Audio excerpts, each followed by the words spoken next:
Ladies and gentlemen, Richard. How are we doing tonight, chat?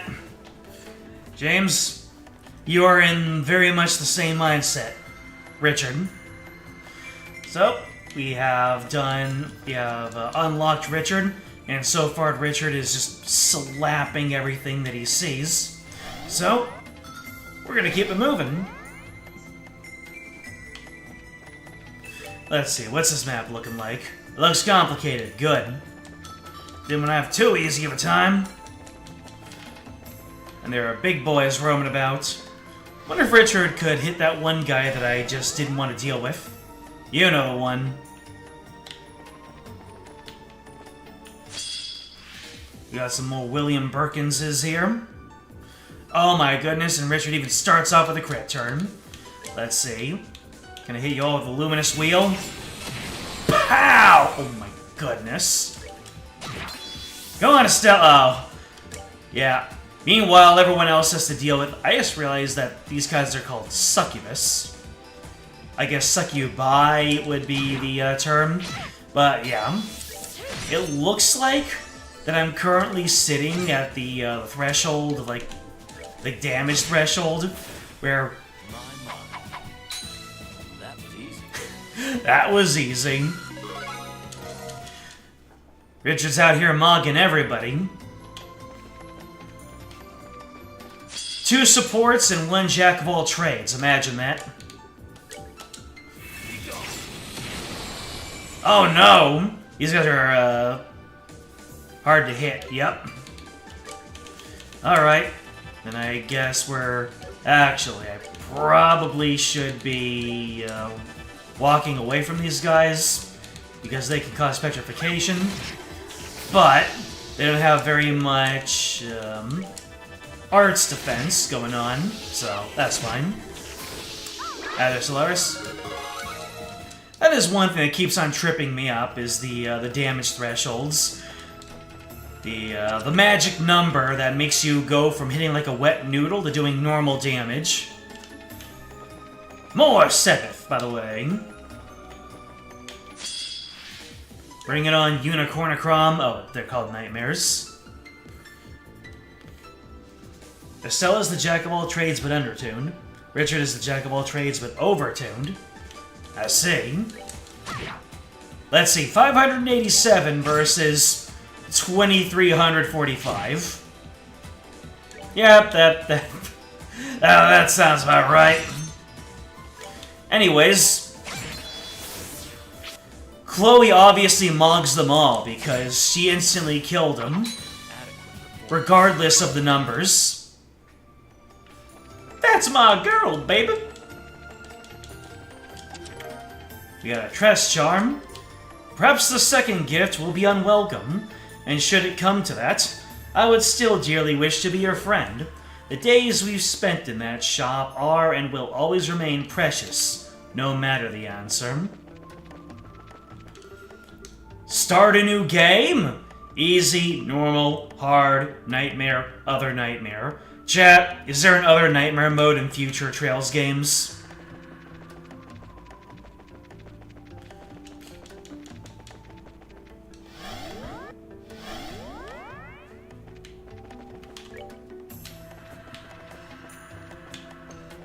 Nightmare mode is just exactly the same, but Olivier doesn't exist. Every single other thing in the game is normal, but Olivier just doesn't exist. That would be a true nightmare. Alright, so we are now on the others. We are now on this portion. Let's sneak up on these dodes.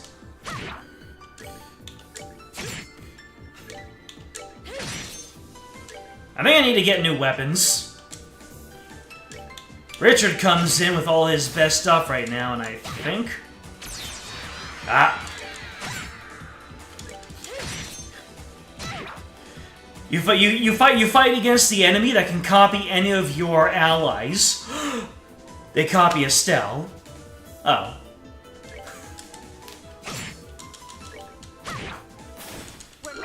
Or it's like, You go up against the enemy that can copy your allies. Panic! They copy Estelle. Calm.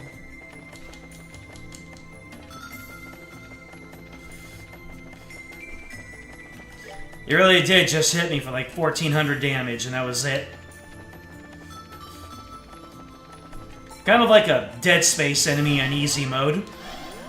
They put all this pomp and circumstance into sneaking up on you. And then they hit you once, and then they go, ha ha, I got you. Then they stand around and wait for you to get the revenge kill. Ha ha, I spooked you.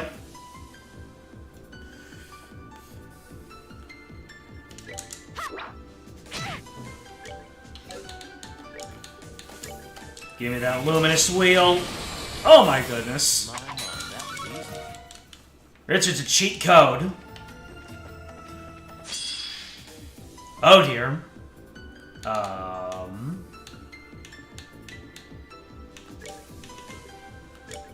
This could get tricky. Wait.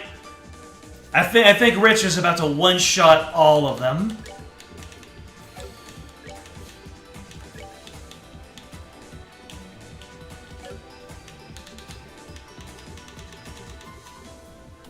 He might. Well, let's queue up some Hell Gates just to be certain. Or just Solars.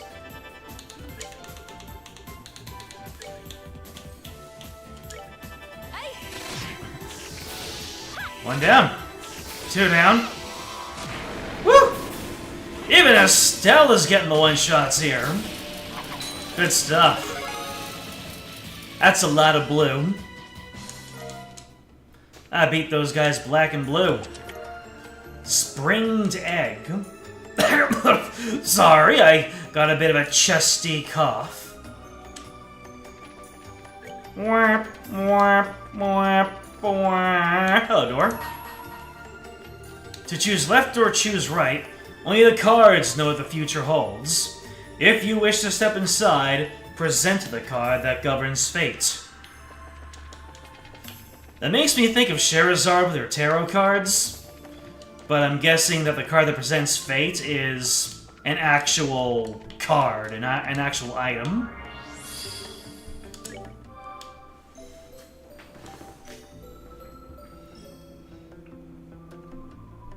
Your phone has yet to give you the Discord notification. Oh no. Alright, let's see here. So... Damn! Yeah, Reese is behind by like 300 damage. Shoot! No wonder I'm doing subpar. Yeah, everyone's down by 300. Sheesh!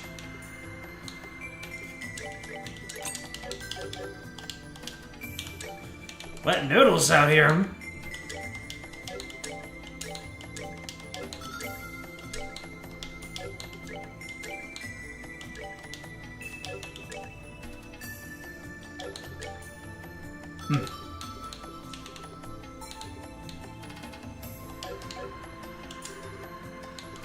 Are there any Richard weapons in here? Ah, the one with the Japanese name. Richard is so overpowered that he has better weapons than the weapons in the shop that follows after his joining. That's how good he is. Let's see, 3 of these, 3 of these. Insufficient. Oh.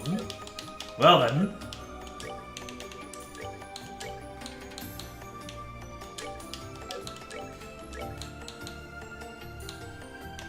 Looks like knight armor is the way to be.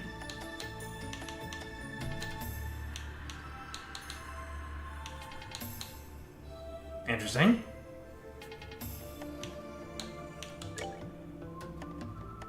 I think I did something wrong there. Oh well. Sylvan, linear grip. Cavalry cross, Amagumo. Yeah, that's Let's see. Vesture coat.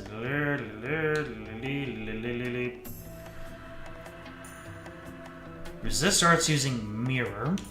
1,000 arts defense.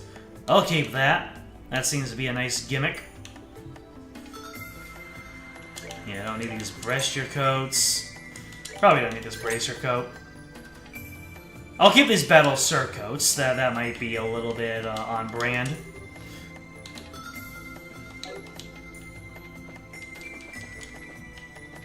Ah, look at this. I went the wrong way, but I at least got to see everything before we do the final unlock.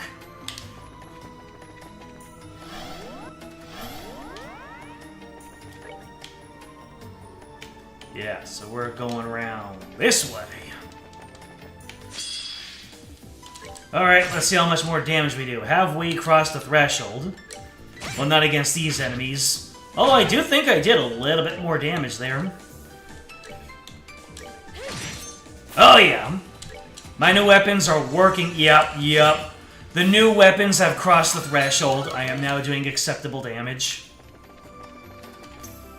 Even Estelle was able to take off an impressive chunk. Celestial Bomb. I know I don't have hands, but I want to hold yours. Put them in the chest and I'll close myself over them gently. So this is the guy, yeah, this is the Archdevil. This is the guy who spooked me before. Its attacks are deadly, but beating it may pay off. I have absolutely no idea how I am meant to take this guy out. Can I, debuff you with anything?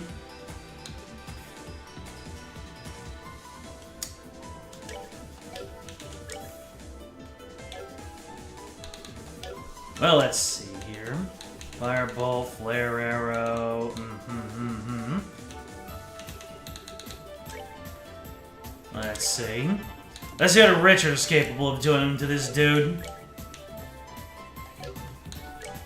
Oh no. I think Richard is the only one who can clock down. Unless... I forgot who has clock down on my team. The only person with a better weapon than he has is Annalise. With her gift from Cash is freaking bright. And yet Richard's raw stats will allow him to keep up with his junior anyway. That's for certain. Orf! Damn.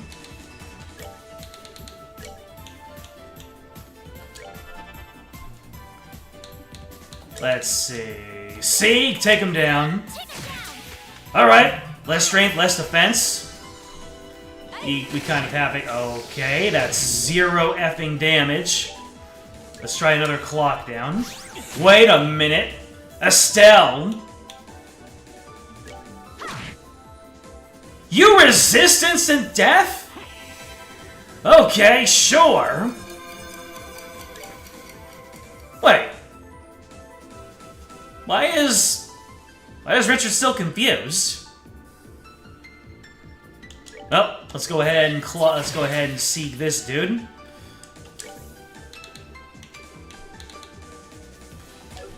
What happens if I use craft on him? Okay, crafts did damage.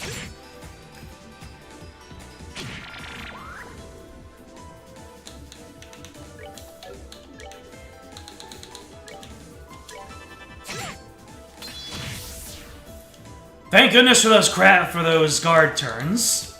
Holy Schlimola. Anyway, let's go ahead and use some holy blessings right here. I am getting mollywopped.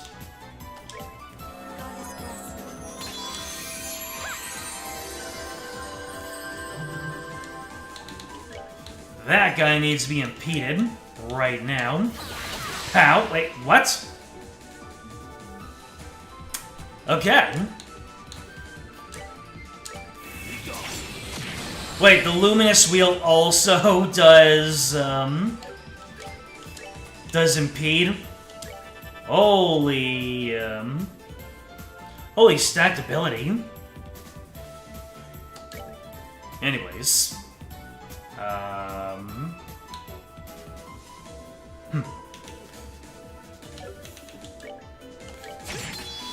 Take you out. Damn! Can you... Yep. You can reach Richard before his next turn, so he doesn't have to kiss the ground.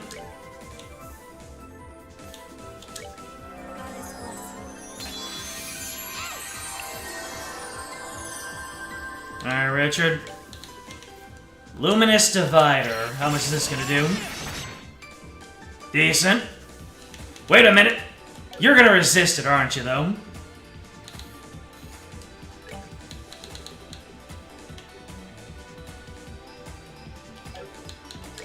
Give yourself an item. I feel like you're about to get hit in the face again.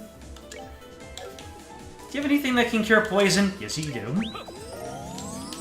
There you go, the springed egg. See? Take him down.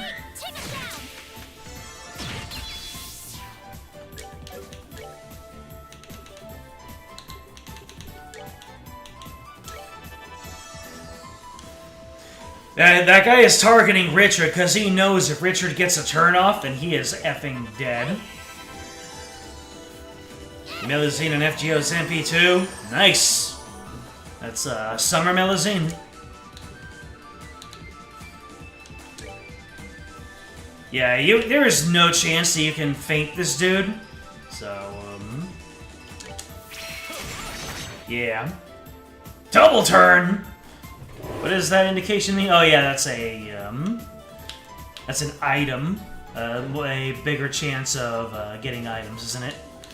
Anyhow, you know, I'm gonna move far away from you so that maybe Estelle will be able to take your iron. There you go. That way I've got more Richard turns and I don't spend half the time picking him up.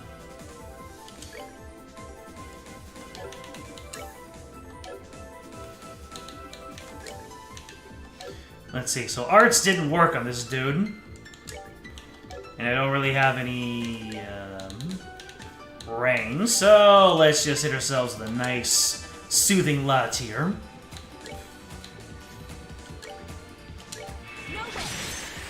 Nice.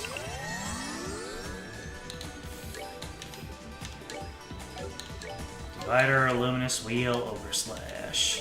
Let's try the Divider. Oh no, that put him closer! Well, one crit turn is gonna put it away. Nice. That was indeed worth my while. Look at all of that sampith. Got a lily necklace. Oh my, Sato, is that really you? Sato is Hidiko's senior in college and belonged to the same club as her. The moment where the swindling began. Then again, we've never heard about Sato. We've only known that Hideko was coaxed into something. We don't know what Sato's angle was from this whole thing.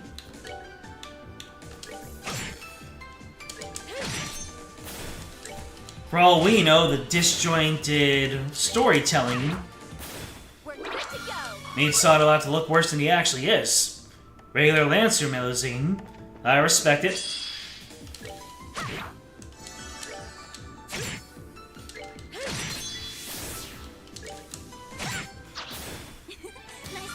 She now does even more of all the damage.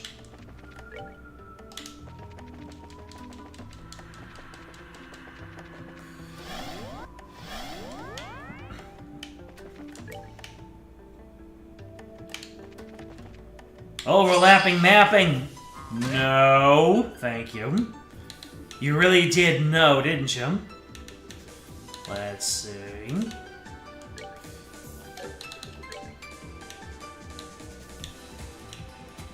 Eh.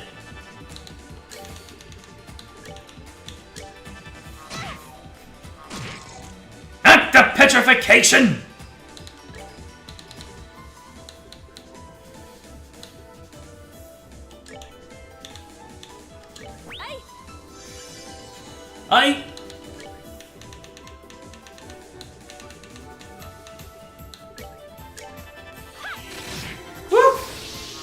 quick cast is good.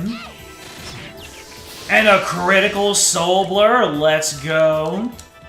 That was some damage.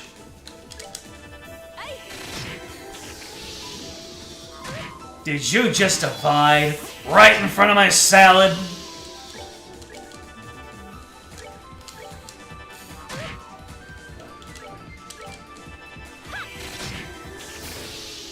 Well, that takes care of that. Regular Lancer is better for your account? Alright then.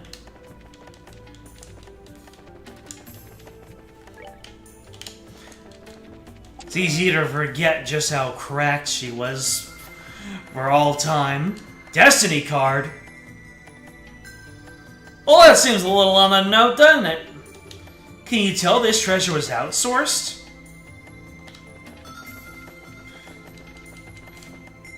Ay, ay, ay. I don't know if I can stomach more battles with this huge dude. A Perrin? Oh boy. You'll do it. They really did it. They robbed me of all my eeps. That's a paddling. Anyway. The Destiny card. Does having it in my inventory enough? Or do I have to equip it to somebody? We're good to go. Oh, wow. If you win the battle by vanishing somebody, their experience, their drops, just do not happen. That's unfortunate.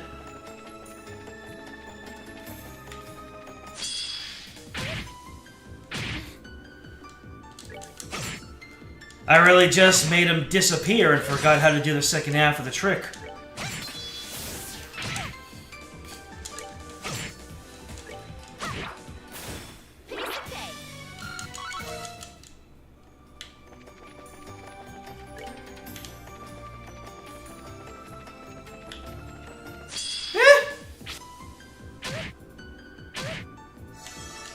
Are these guys doing 1 damage?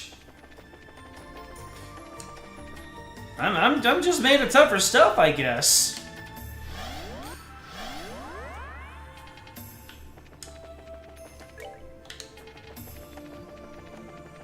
Well, let's see what the Destiny card door has in store for me.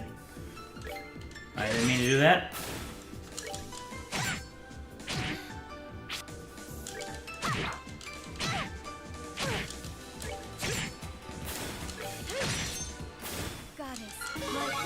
Is that really RNG that you get confused by those guys? And I just had wretched RNG the first time that I was trying to fight them.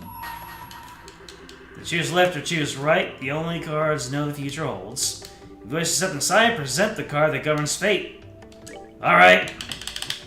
Let's see what we got.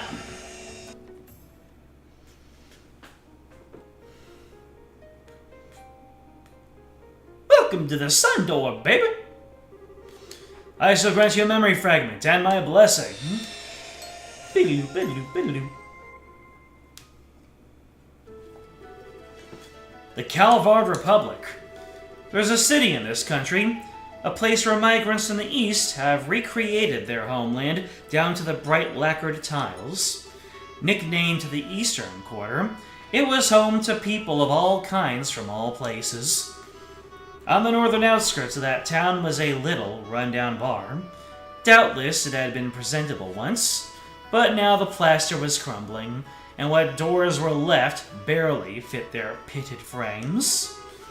Of course, such a seedy place attracted the clientele to match. Inside were 2 gamblers of exceptional skill. It was only mere months ago when they had turned the underworld on its head in the match of the century. Hey, yo! Is this a sequel to Gambler Jack? There you go! The first was Jack, a prolific blue-eyed gambler known by the moniker Victory Jack, who was finally able to put his past behind him. And the second was Hallie, a petite gambler who remained doggedly by his side despite his best attempts to shake her. Today was yet another ordinary day at that bar. However, the shriek of the door opening announced the arrival of someone who is anything but. Woo! Alright! We've graduated to picture books!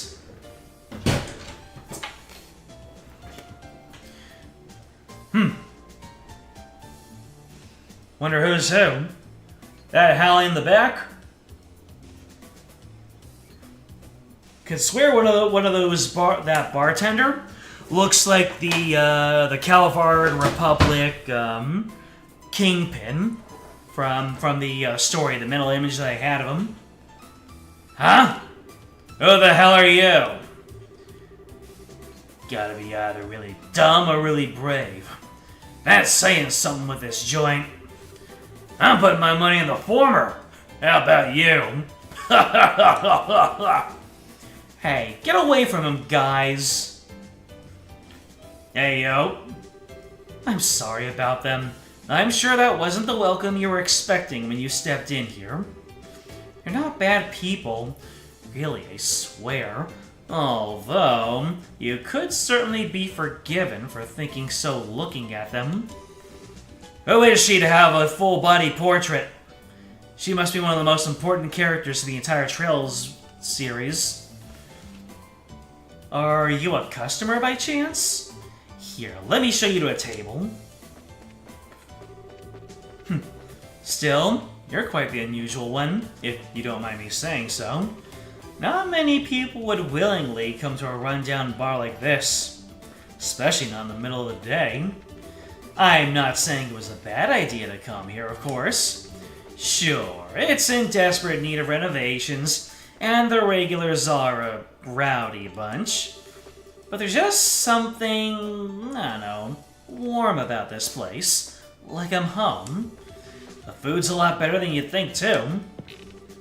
Oh, watch your feet. I'm pretty sure that floor panel there is gonna snap any day now. Well, here's your seat. Anything you'd like to order? You don't look like you're here for booze anyway. How about something to eat? Personally, I recommend the Tom Yum Goong. It's the most popular thing on our menu, and for good reason. That mix of spicy with just the right amount of sourness is perfect. Ah, I can see your mouth watering already. That's a definite yes. How about something to drink? Just water? Sorry, what was that? You're looking for Jack? Well, he's usually sleeping in the back at this time of day. Wait, did you come here to challenge him to a game of something? Sorry, I didn't even think to ask if that was what you were here for. Well, alright. I'll go and talk with him. If he's in a good mood, he might be willing. Don't get your hopes up, though. Wait it for a minute, okay? Hey, you hear that? That guy over there wants to take Jack on. Yeah, I heard. If he takes him up on it, this could get real interesting. Wouldn't be so sure about that. It ain't often Jack actually gets serious. Now I know that guy's got what it'd take to bring it out of him. Well, here's the Tom Yum Goong you ordered. Eat it while it's still hot. Oh, and as for Jack, sorry, but he says he'll pass this time. Seems like he's still hungover from drinking yesterday. Doesn't even want to get up. I'm sure that's not what you want to hear after coming all this way to challenge him, but that's Jack for you. Wait, no, I've got a great idea. How about you and I have a game first? If you beat me, I'll go bug him again. I'm sure he'd be totally interested in someone who's better than me. Surprise! I'm actually quite the gambler, you know. Oh, so this is Hallie! Alright. Then again, they did refer to her as petite, and she fits the bill. I'm the daughter of the legendary gambler King. Not exactly a household name, but it's a pretty famous one in these kind of circles. Fair warning, I don't plan on holding back one bit. If we're doing this, we're going all out. Plus, if I win, I'm gonna have to ask you to leave. Are you good with that? I'll take that as a yes. Well, let's move to a more suitable table, shall we? As for the game, how does blackjack sound? That's what I figured, okay.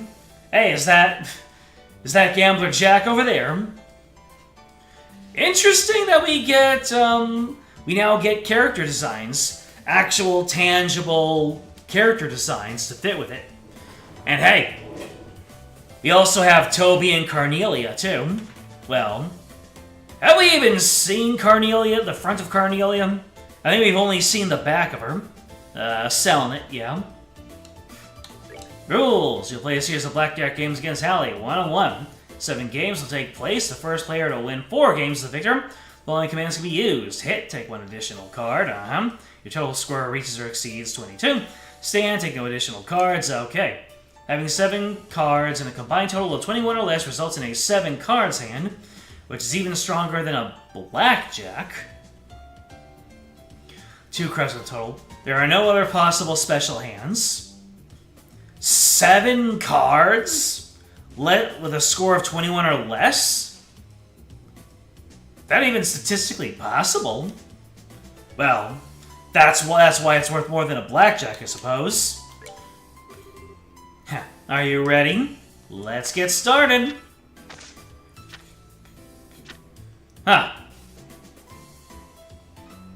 So my card sum is 16.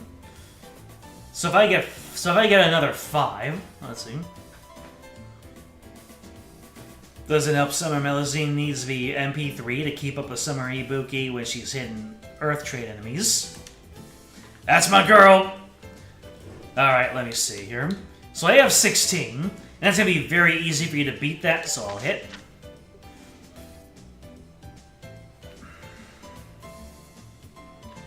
Well, I have either 17 or 7, so I'll hit.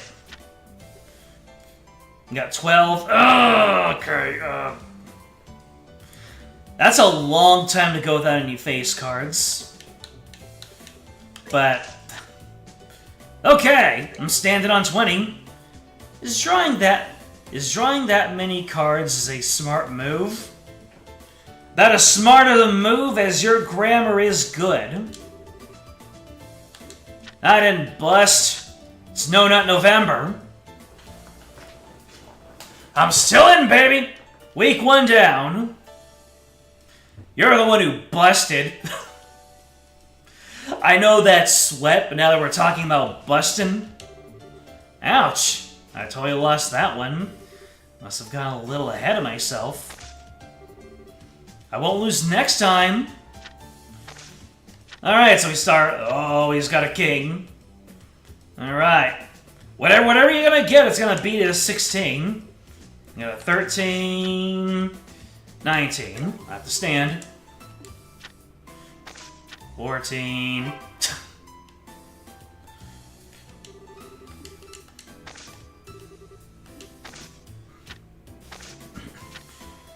Why am I constantly getting aces?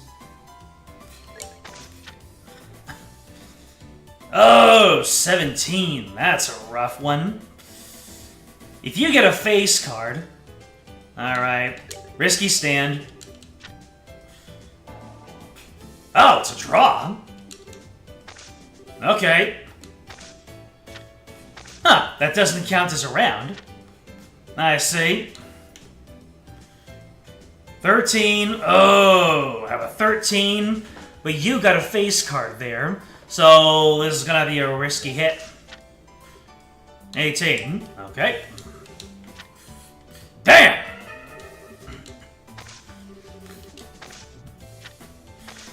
Well, that's the luck of the draw for you, ace. Nope, 12. Risky stand. Seriously! I was done no matter what I did.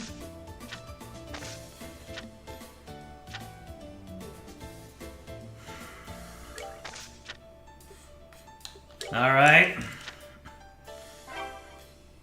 Alright. One more and I've got this.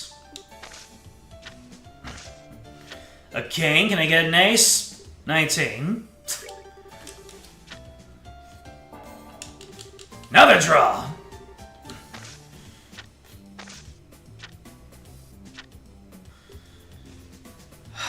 $14. Risky hit. 16. Risky stand. Sheesh! Alright, we're going down to the wire here. Oh, she literally just said that too. Going down to the wire. Alright. Got a 5. Got a 15. Risky hit! I can't believe you've done this to me.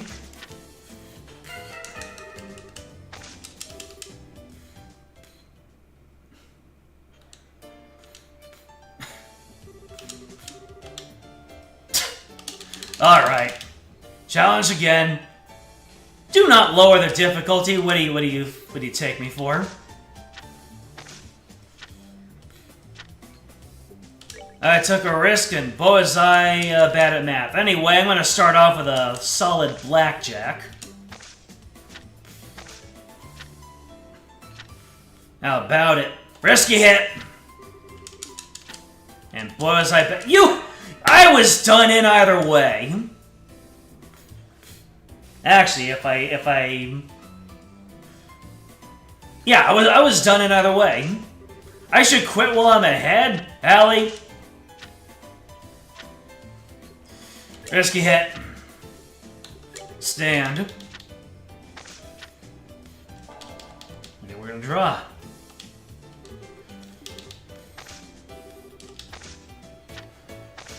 I won the first game. You should quit while you're ahead. Do not get an ace. I hate this!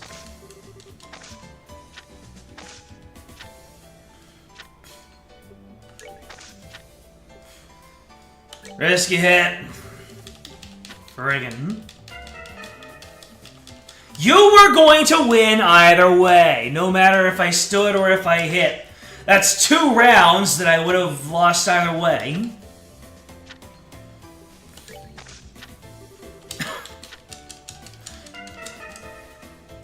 I would have lost again! That's 3 rounds that I had no chance to win. Guys!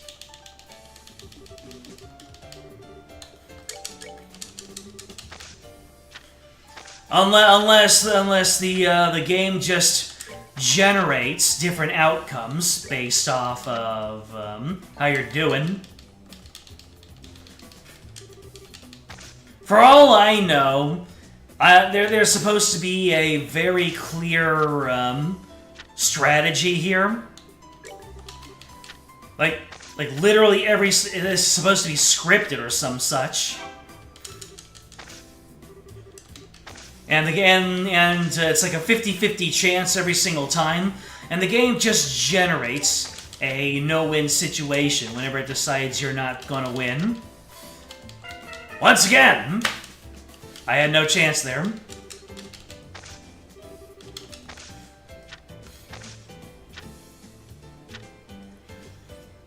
You know what? I'm gonna do the risky stand. Oh, would you look at that?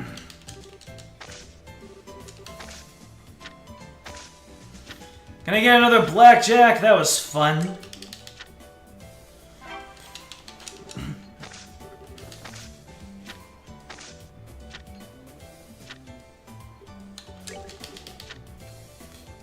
Brother!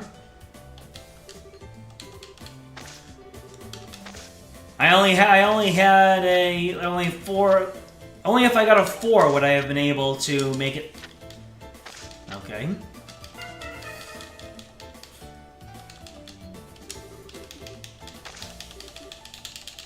Boy, I was doing so well in the first attempt.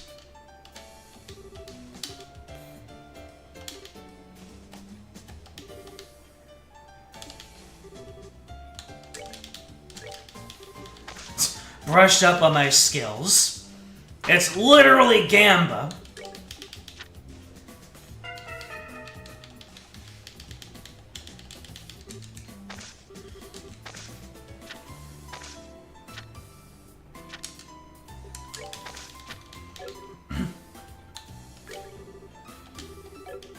Oh.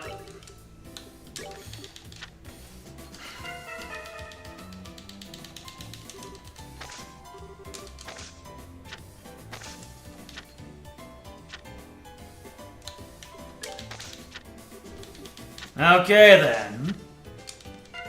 And you get a blackjack. Incredible. I'm really gonna get the worst type of loss, aren't I?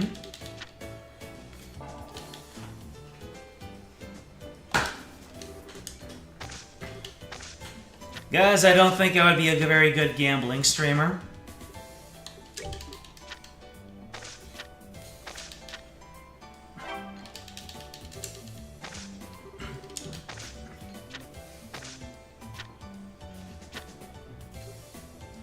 Can I just get a face card, please? Thank you. Come on. Can we get the JV5? The reverse JV?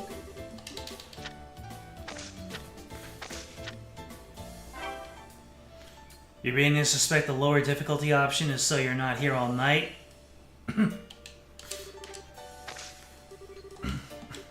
Alright, let's go. Reverse JV. Make it happen. I believe!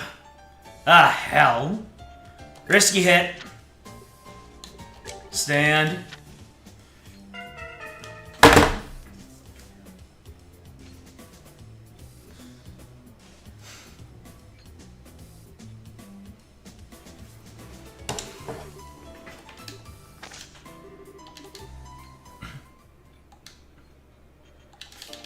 I need a play-by-play of every single one of these attempts and figure out where exactly I fumbled the bag on every single one.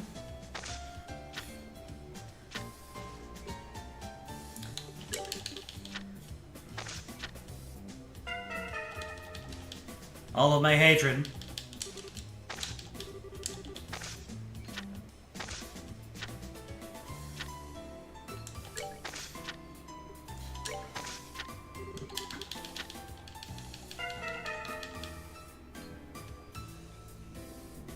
That was also a no-win situation for me.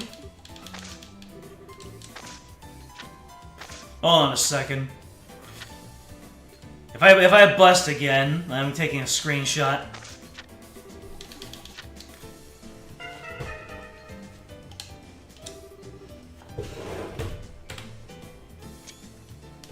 Did you go and bust on the 11th month of the year? You failed!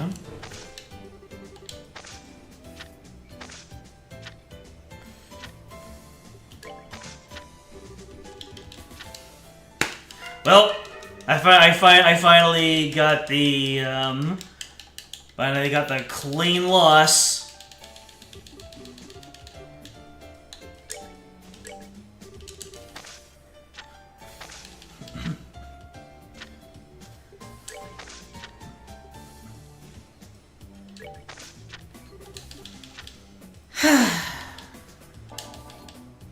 Oh, she threw it for me. Interesting.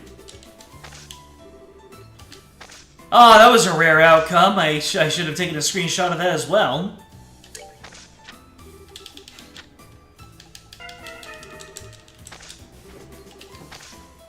That was like the first time I had a double bust.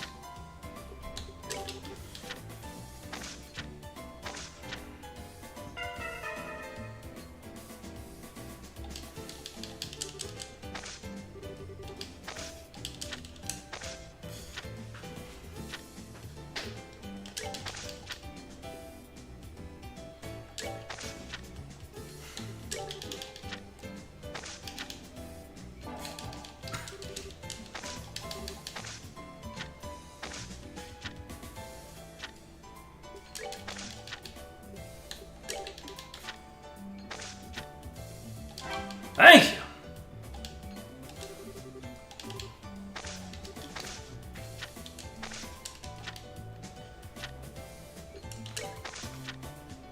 Allie, move your speech bubble out of the way. I can't see my cards. Oh, that was a tactic.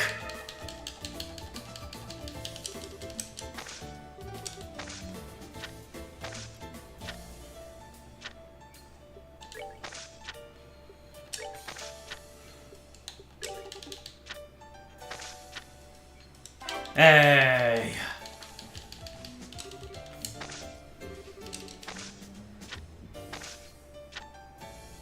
Give me an ace.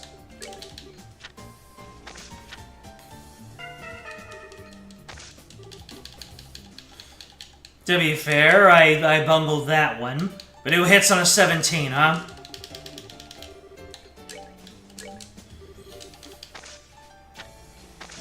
Maybe someone was counting.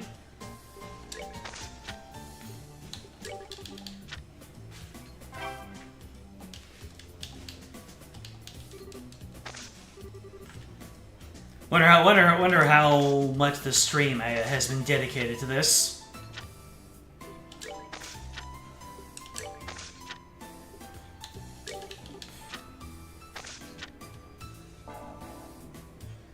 Yep, that would have been a blackjack if I had just hit one more time. But I got a bunch of low draws in a row.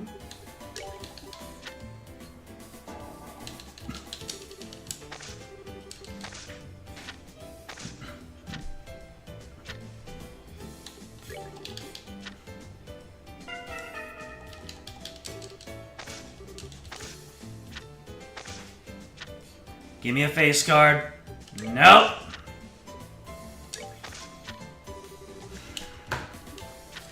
Okay. I had no chance.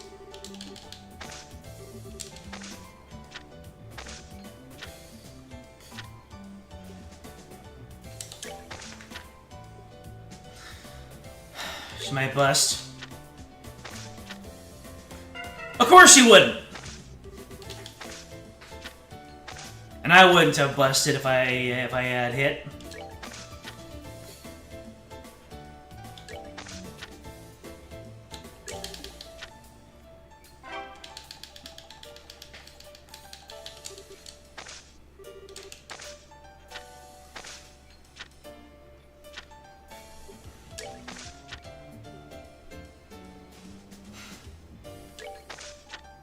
Uh-huh. I figured. Double bust. Well, I got my screenshot.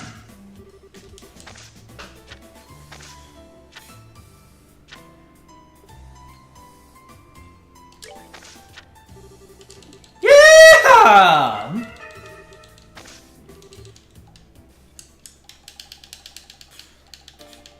All right, like a couple more times.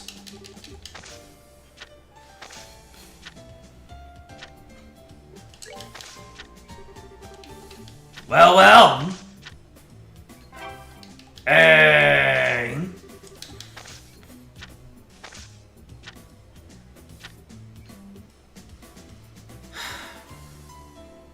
This is gonna be a bust. Yep!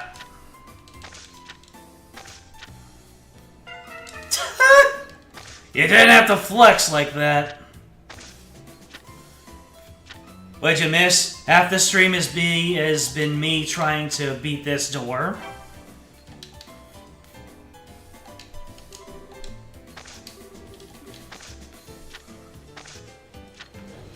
Richard is amazing, Gamba is not. Yep, I would have busted.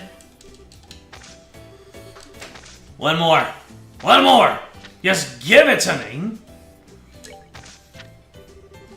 I didn't mean it that way.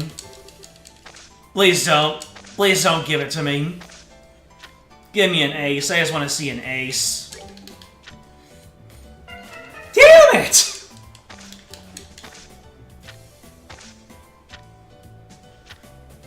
Okay!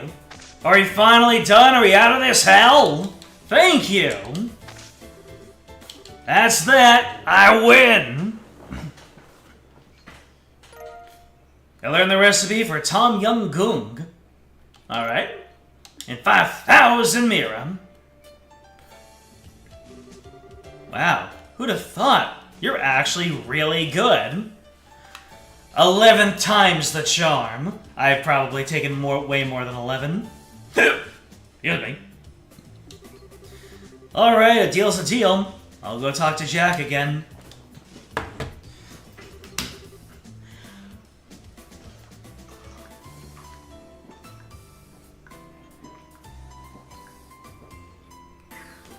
And there, you. Sleep is good. You ever feel bad about getting some shut-eye? One second. Don't want to sneeze. I need to dust my desk again. Imagine that. You have to dust every single week. It's almost as if things happen. Wow, you actually managed to beat her? Looks that way. You will get to see something interesting after all. Ugh, man, I'm tired. Damn! Gambler Jack actually looks exactly like you would expect him to. Huh? There's a new face. So what? That the guy who beat Allie? Ugh, my head throbbing like a bitch. What? There goes the floor. See? Told you! I knew he'd be the one to break it. How you did? Poor guy. It's kind of crazy how he's amazingly lucky at gambling, yet amazingly unlucky at everything else.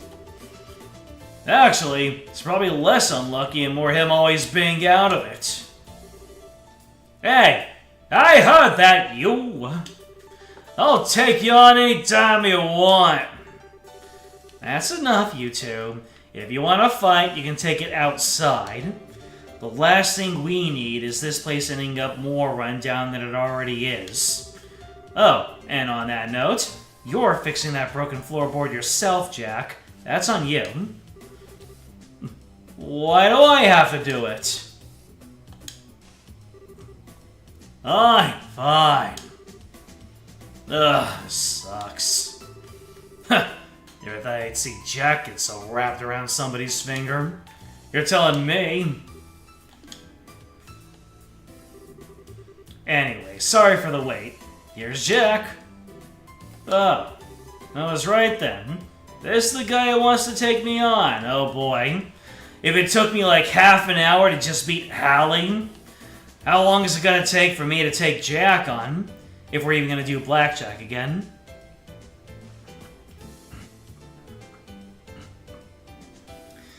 You didn't play any cowboard game, but considering that Cornelia was real, you can assume there's a good chance Jack and Hallie are also real. Well, there they are right here. Unless this is taking place within the fictional in-game the in-world fictional universe. Sure is. Really. Doesn't look like you're gonna put up much of a fight to me. You're correct. Eventually. You're correct in like 14 million universes, but on that 14 millionth and first, I'm gonna get you. Never let your guard down, or you could find yourself stumbling into something unexpected. Like, you know, the floorboard again. Ugh. Anyway, I'm Jack. Think you already know that, though. Before we do any gambling, I need a drink. Get me a whiskey, Hallie, on the rocks. Ugh. What was that you said earlier about being hung up? About a hangover again? Oh, I got rid of that just now. He just does that. Come on, we haven't got all day. You are unbelievable. Did Hallie catch your eye? Girl's about as sexy as a lamppost right now, but she's got potential. Couldn't tell you what made her want to work in a shithole like this, but here she is. Anyway, forget her for now. Look at my rear end. That's the real ticket. Let's talk about you, yeah? Turn around. Let's see it. Let's see them. Let's see those cheeks. Nice. You're one brave guy to come in here all on your own and out of the blue. I doubt many guys would have the guts to do that. Or girls, for that matter. Nice to see you two are hitting it off. Here's your drink, Jack.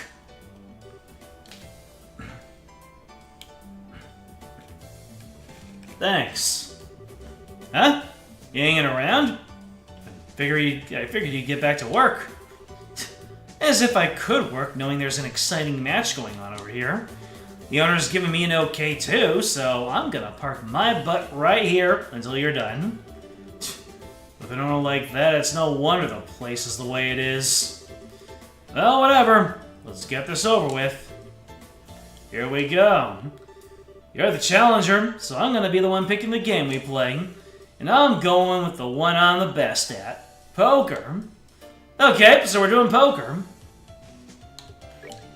And I know how poker plays. Let's see. Change. I'll hold. Raise. Ooh, okay. And fold. These are the possible hands. I know how poker goes. Let's get this thing over with. May the best man win, I guess. Alright, what have I got here? Oh, it's Hold'em. I see. Alright, so what have I got? I got 5, 8, 10.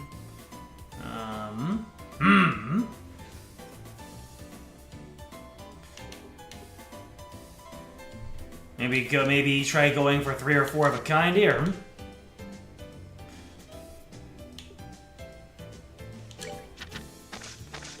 Okay.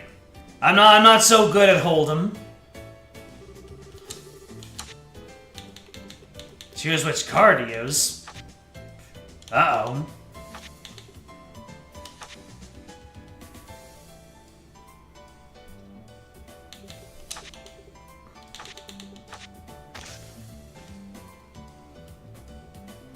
Two pair, one pair. All right. Wait.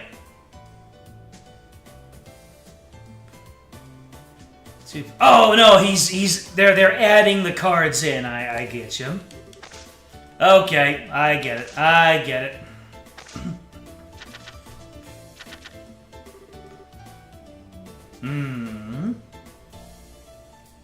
Queen 10 5.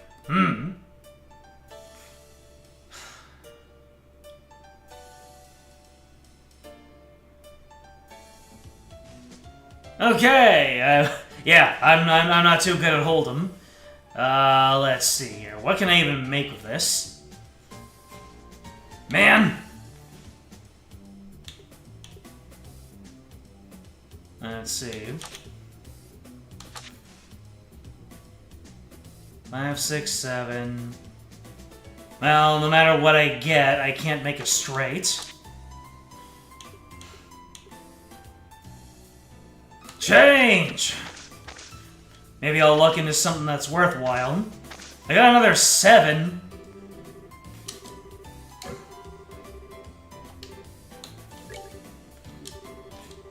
Alright, let's see what we got here. Queen, Jack, I got nothing.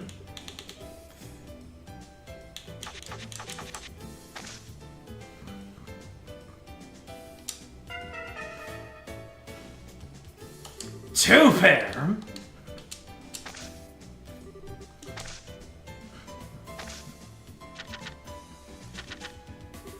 Alright, so we can hold on to this too.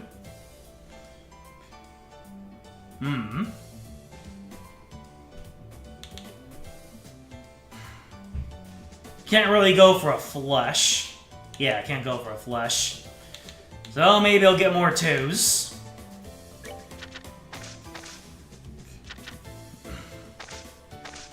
Lovely. Let's see, 2, 2. One pair, one pair.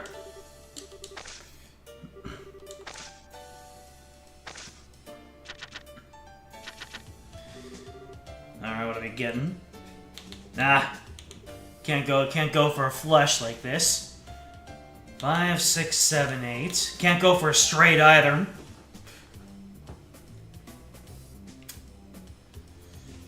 Five, 6, 7. Man, if only there was a 9 in there. Or a 4. I'm gonna hold on to lucky number 7. Maybe I'll get another 7. Nope, I got nothing.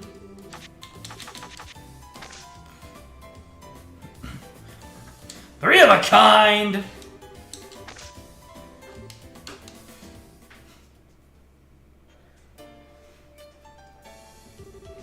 I'm thinking I need to raise a couple of times just to bluff it out.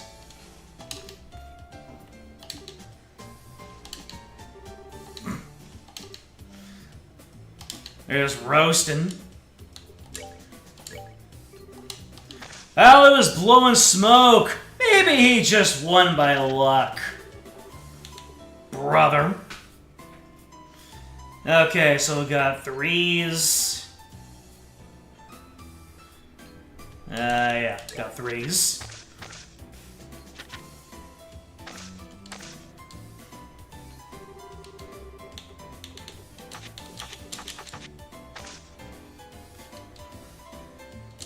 One pair.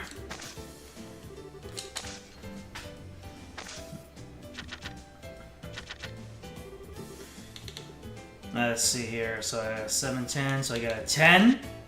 Ooh. Wait a minute. I got a flush. Hell yeah.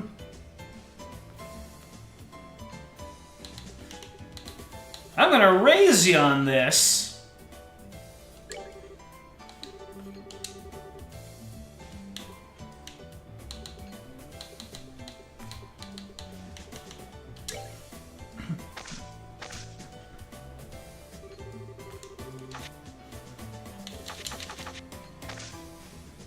You better not also have a flush. Yeah! Let's go. Would you look at that? Don't expect that luck to hold out, stranger.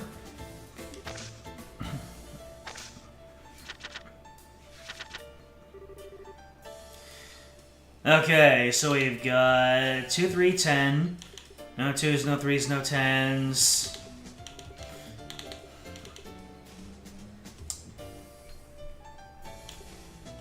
I guess I'm just gonna hold out for more of a kind. So I had a 5 jack and a 7. Yeah, absolutely nothing. Alright, let's see. So I'm gonna have 2 pair. Actually, I'll have 3 pair. No, wait, no, never mind. What am I doing? So 2 pair, and the last one is inconsequential. Sure, I'll take the high card. 2 pair, let's go. Alright, one more go, one more go. Let's make it happen. Alright, Jack 2, 9, Ace 5, 3.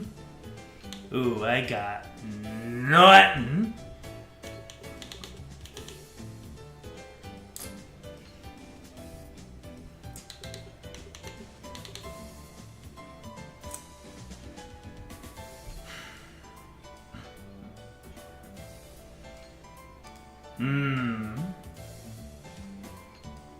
Yeah, I got nothing. But hey, swapping them all out might give me some luck.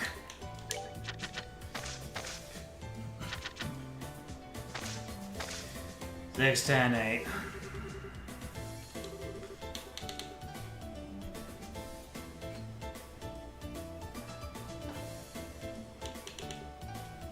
Six, 8, 9, 10. If only I had a 7. If only there was a 7 here. Oh well. Should have folded.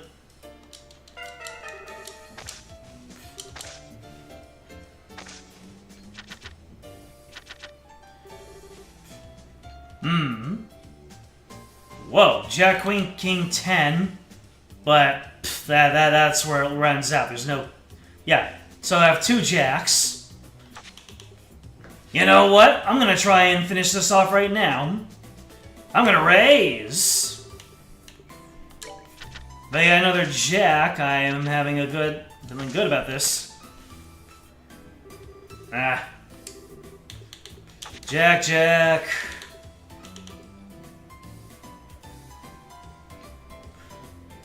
Yeah, and I don't have a flush. Guess I'll go with the high cards. Oh, you got 2 pair, did you?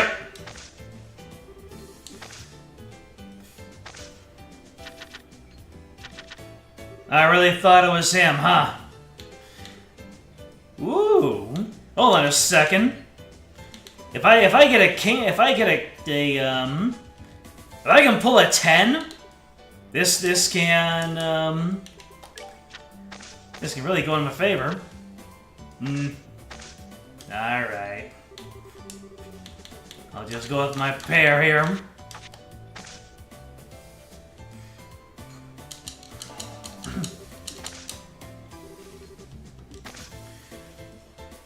I'm guessing that Jack never folds, huh? Alright. I've got 3 9s, and I'll raise it.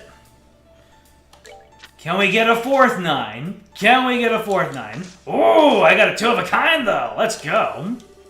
No, I've got a full house, baby. Yeah.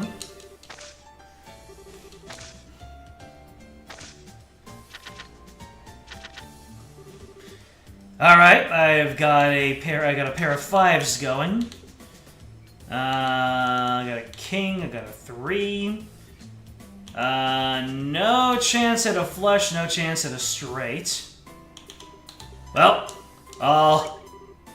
whoops. Raise and change. Give me more 5s! Ooh, two of a kind, let's go.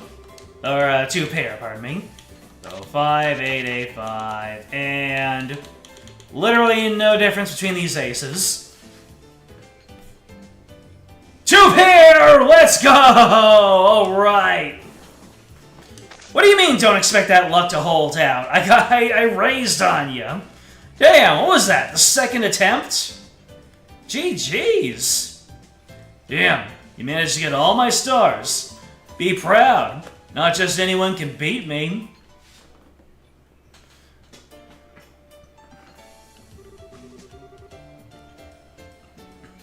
Well, I'll be damned.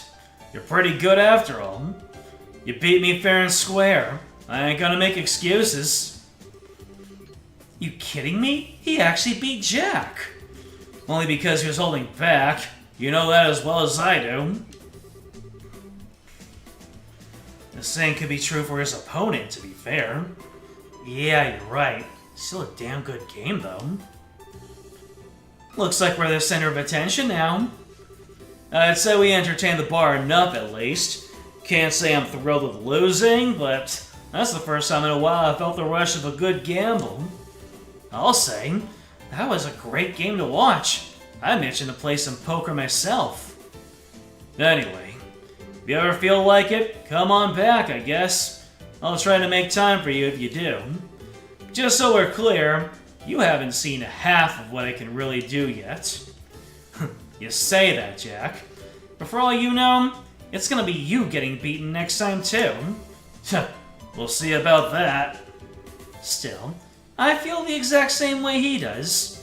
You're always welcome back here. I'd love to play you again personally. You better come back at least once, though, got it? I need a chance to get my own victory against you, and now you've got one on me. Oh, that's all for today? That's a shame. Well, come back again sometime, alright? Why did I go into the white space? Side story, the casino, Gambler Jack. Finished. Got a Mirage Ring and 10,000 Mira.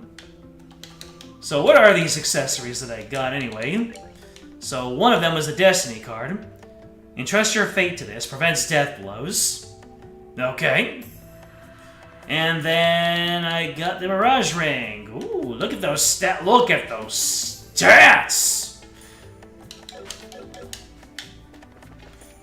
Anyway, I guess we can just continue on with the game here and unlock Ren. That's my working theory, at least. That Ren is coming up. Oh, yeah. Nicely done. Now that I have new weapons, everything is getting bullied. I probably should just focus on getting weapons from my currently active party members. That seems to be the play. Taking more damage isn't that big of a deal. Not the EP break! Man! Why am I dealing so much? Well, that takes care of I guess I put myself over the threshold. The thresholds are always so funny. You never know when a couple of extra points in attack is going to give you the edge. Well, now that I have my new weapons, I suppose I can see if this guy is more palatable. Go, come on. Come on!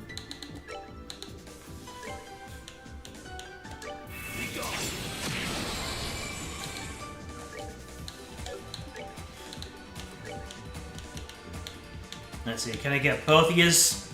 Nope, you're a little bit too far. No, well. No way. See? Take him down. You'll take it all the damage, baby! Alright, yeah. I think the new weapons have made the difference also. Richard getting 2 turns in a row. GG. Let me see here. You can do this. Oh, I don't know what you attempted to do, but it didn't happen. Well.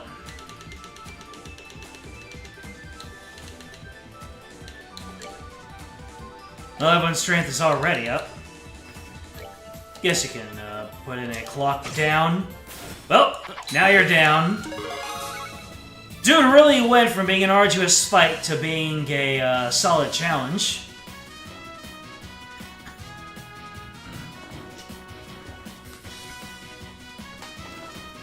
Guess you're getting 2 turns in a row, that's normal. You know what? I have not used Clock Up EX on him yet, and I am looking forward to it.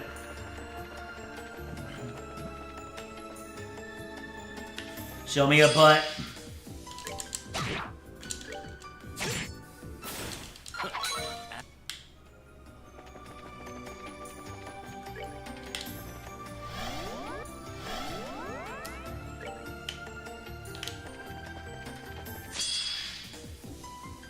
You know what? I have no interest. Those guys are gonna suck my time, so I'm just going to suck their chances of sucking my time.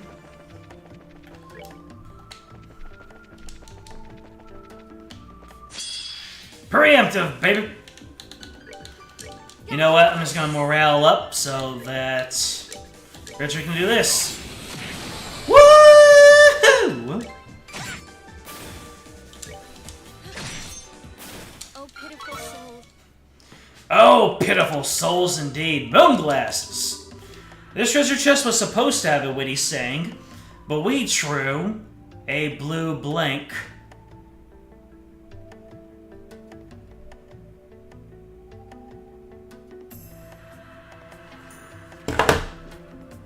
I need to desalinate after that one.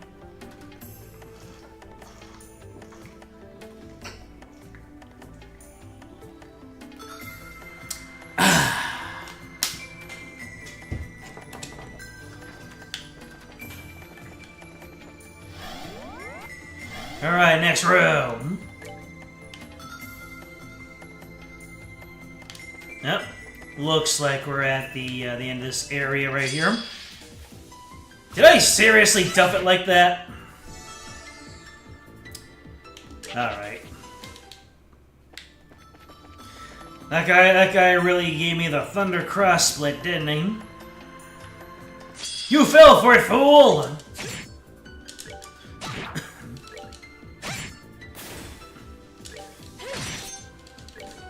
Man. being a team comprised so much of supports, I am laying thick the damage. Strega 0. Have you seen those chests from Erebonium? They're the strong silent type. I have no idea what that means. Look, I know I should probably give the Strega 0 to... Oh. I should probably give the Strega 0 to Reese, but whenever I see Stregas, it has to go to Estelle.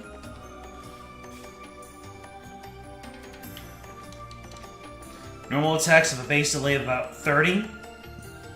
Most crafts in the game have about the same amount, usually no more than 5 delay less.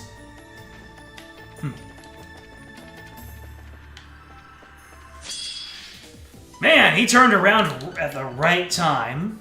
Come on.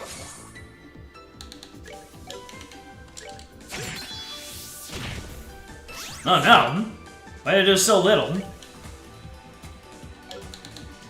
Do I... Oh, because Sieg isn't active. That's why. Guys, Sieg was hard carrying me.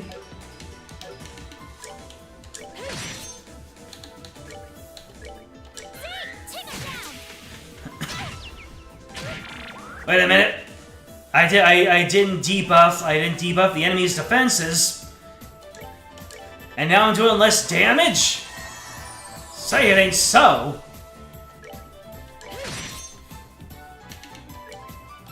Well, that's a turn I won't be able to use.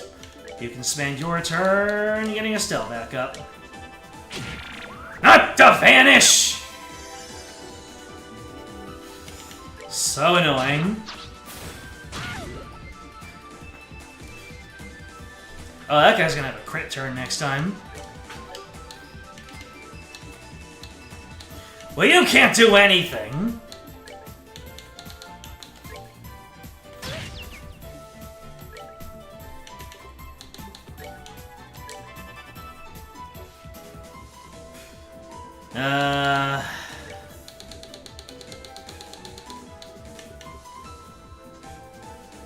Apaya, they can be thrown like a discus. Don't do that.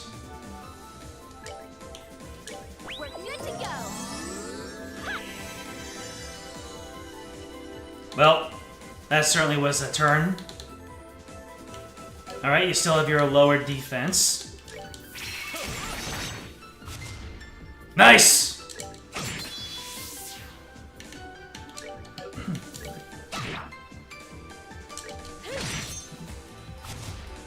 Damn! Richard really said, hey, I'm all out of EP. I'm just gonna initiate 100% dodging. Well, that takes care of that. Yeah, there, Matthew. Hold on a second. Let me run back to my BFF, the pillar, so I can get all my EEPs back. Actually, I don't even need to run back. I can just do this. There you go. You're gonna hit me with the vanish, then I'm gonna hit you with the free heal. The freel. These guys are doing 0 damage, baby. Free experience and Sepith, I suppose.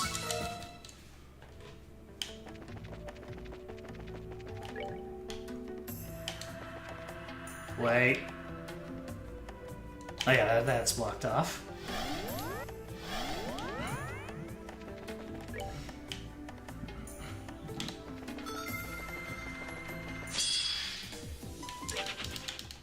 Don't got time.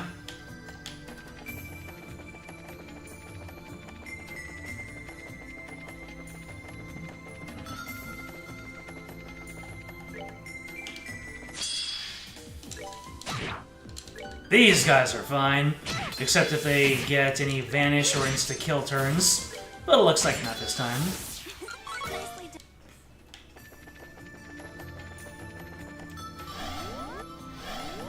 Rich's wheel has 12 delay, his other two have 7. Damn!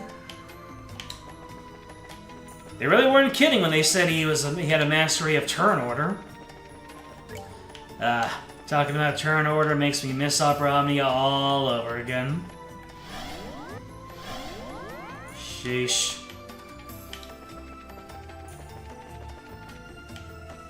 Yeah, we do not need this. And I have a feeling. Oh, I see Ren in the egg. What is that? Oh, gee, it's Potter Mater. I wonder who's in that egg.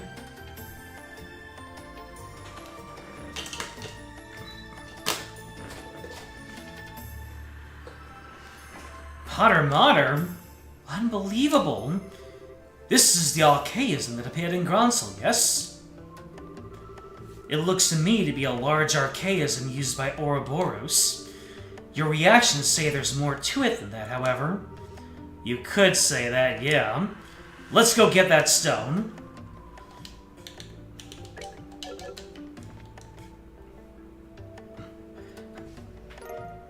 Found a sealing stone.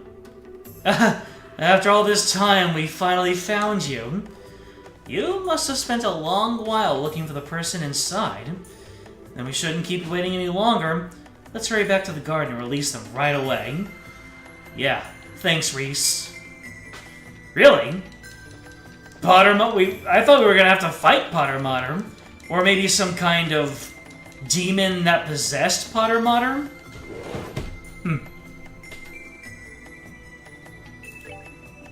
Okay.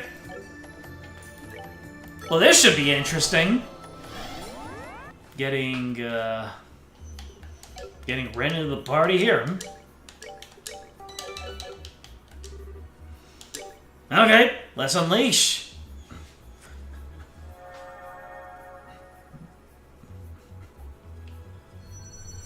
Is she also going to be overpowered?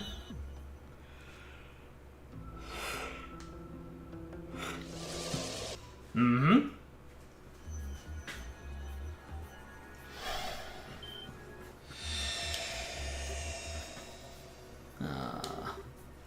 I can't believe it.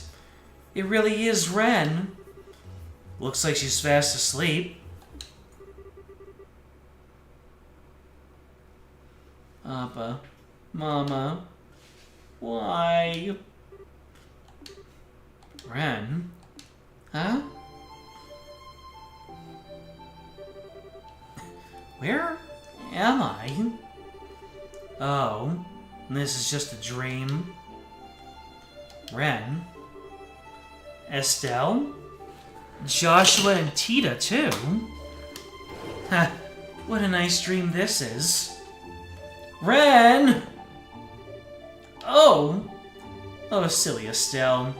You're supposed to be older than me. You can't be acting like a clingy child. You're so warm, though. And you smell so nice. It's almost like this isn't a dream at, What's going on? Ren, what are you doing here? No, never mind that. What am I doing here? It's okay, Ren. I'm going to explain now, so try and stay calm, okay? You see, we're not sure how it happened either, but don't come any closer!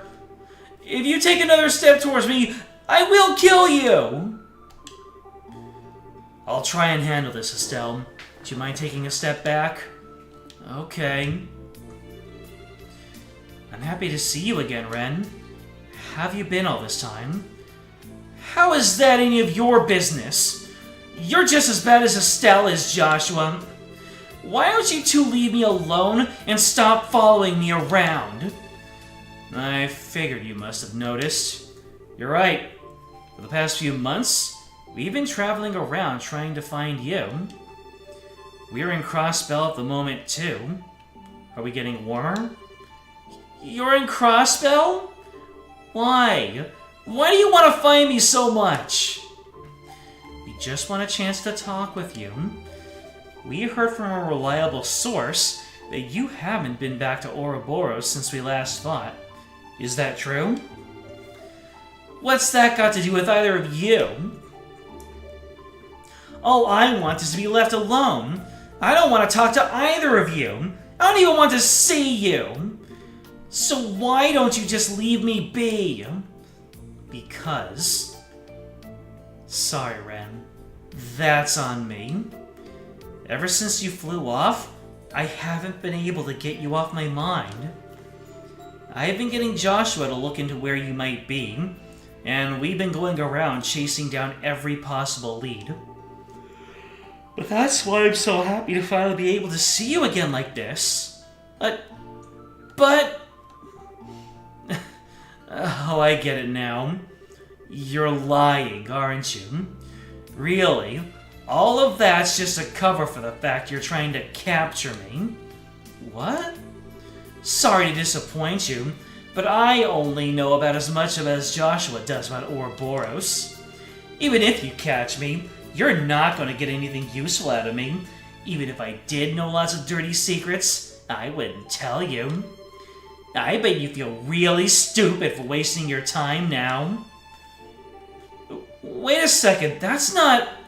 Or are you gonna try your luck anyway? You sure brought a lot of familiar faces for backup. Even I might have trouble taking on this many people at once. But I'm confident I'll leave at least a few of you headless before I end up beaten. Ren? You gotta be kidding me. What are we supposed to do, Shara? Don't ask me. This doesn't look good. Well, I think I know who you are now. Ouroboros number 15. Enforcer number 15. The Angel of Slaughter, correct? You certainly do know me. I don't know you, though. Are you a knight of the church? Yes. I'm Reese Argent, a squire. And while I may not be very familiar with your circumstances, would it hurt you to behave less like a self-centered child? Excuse me? Did you call me a self-centered child? From what I've heard, your intelligence and deductive reasoning have few peers. That led to you joining Ouroboros, obtaining both the current rank and abilities you now have. So unless I'm wrong, I find it very hard to believe you haven't already figured out that this isn't a trap we've set to capture you. And yet you still expect us to waste our time and humor your little temper tantrum? So yes, I did call you a self-centered child. Reese? Damn, she sure doesn't mince words. My, you're a brave one, aren't you, miss? Did I hear a lowly squire like you trying to provoke an enforcer like me? You must really want to end up splattered all over the floor. I could say the same to you. I have no idea why everyone else here regards you favorably, but I, for one, have no interest in being friends with someone from Ouroboros. So if a battle is what you want, I will be more than happy to oblige. Oh no. Reese? A Templar sword, huh? Those can certainly be a rude awakening in the right hands. Of course, anyone who's ever tried to challenge me with one ended up being quite predictable after a while. Before long, they were all begging me for mercy like pigs about to be slaughtered. It was ever so pitiful. I can't wait to hear you do the same. Ren! No! Do you actually want to fight? Or do you only intend to stand around trying to sound threatening? I suppose that is enough talking. Duh. Come on, you both of you, stop it! Uh-huh. Tita? Hey, wait a sec. And there she goes, doing what she does best, putting herself in front of very sharp things.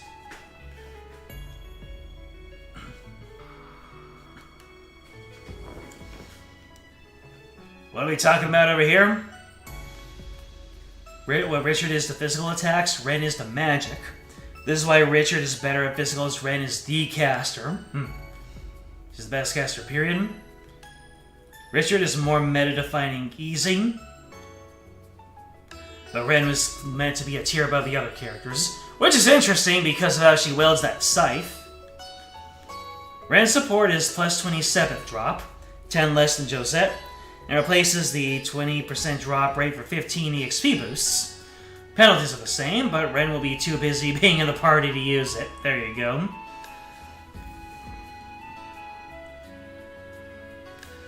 In canon, Kevin is more powerful than Ren? Really? In canon.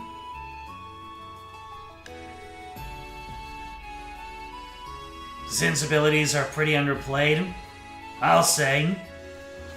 The second chapter Thunder God Kick was probably biblically accurate. Why are the two of you so desperate to try and fight when you know you don't really want to? Ren, you were trying to make it sound like you don't care about Estelle and Joshua, but deep down, you're happy to see them again and you know it. And Reese, you've already realized that Ren's not actually a bad person. Doesn't matter that she's from Ouroboros. Well, I'm happy? Of course I'm not. Why would I possibly be? Then why did you look so happy when Estelle hugged you? Right up until the moment you realized this was all real, you were acting like it was the best dream you ever had. Now you're saying you don't want to talk to them, that you don't want to see them? Hold on a minute, Tita. And that's not true at all. That's not true at all, so just admit it! Oh no, here it comes. The waterworks are coming out. No one can resist them, even a fellow child. Sweetie, I swear, she has cut my life short about 10 years. What the hell was she thinking? Look at you, honestly. I thought you were a year older than me, you know? Here you are crying away. You're not setting a very good example. I can't help it. What am I supposed to do when you guys finally see each other again, and all you do is end up fighting? That's just too sad. Oh! She went nuclear! Everyone get down! She's going straight for the heartstrings! Hey! What are you crying for? Why did you have to? You know the answer to that already, Ren. It's because she likes you. She does? Hey, Ren. I know we still got our differences, but how about we put all that aside and call a truce for now? A truce? As I'm sure you can tell, we're in the middle of a really messy situation right now. However you got here, you've ended up being dragged right into it with us. I'd say it's in all our best interest to work together, at least until we get out of here anyway. So what do you say? That's certainly true. There's still plenty we don't know about our predicament. Having someone with your intellect on our side may well help us to fill in the remaining blanks. In fact, I would greatly welcome your assistance. Yeah, I'm with the Colonel. I'm not a Colonel, Estelle. Regardless, I think it would be in your best interest to work with us too. Cooperating will allow you to gather information more efficiently, as well as make it easier for you to ensure your own safety. That's true. It's obvious that wherever we are, it's somewhere abnormal. So it goes without saying that having me around would be a big help to all of you. Alright, out of respect for Tita's bravery, I'll spare you all this time. Fill me in on exactly what's going on here. Oh! Haha. Thanks, Ren. Just so we're clear, I haven't decided whether I'm going to work with you or not yet. All I'm promising is to listen to your explanation of what's happening. Then I'll decide if I'll help.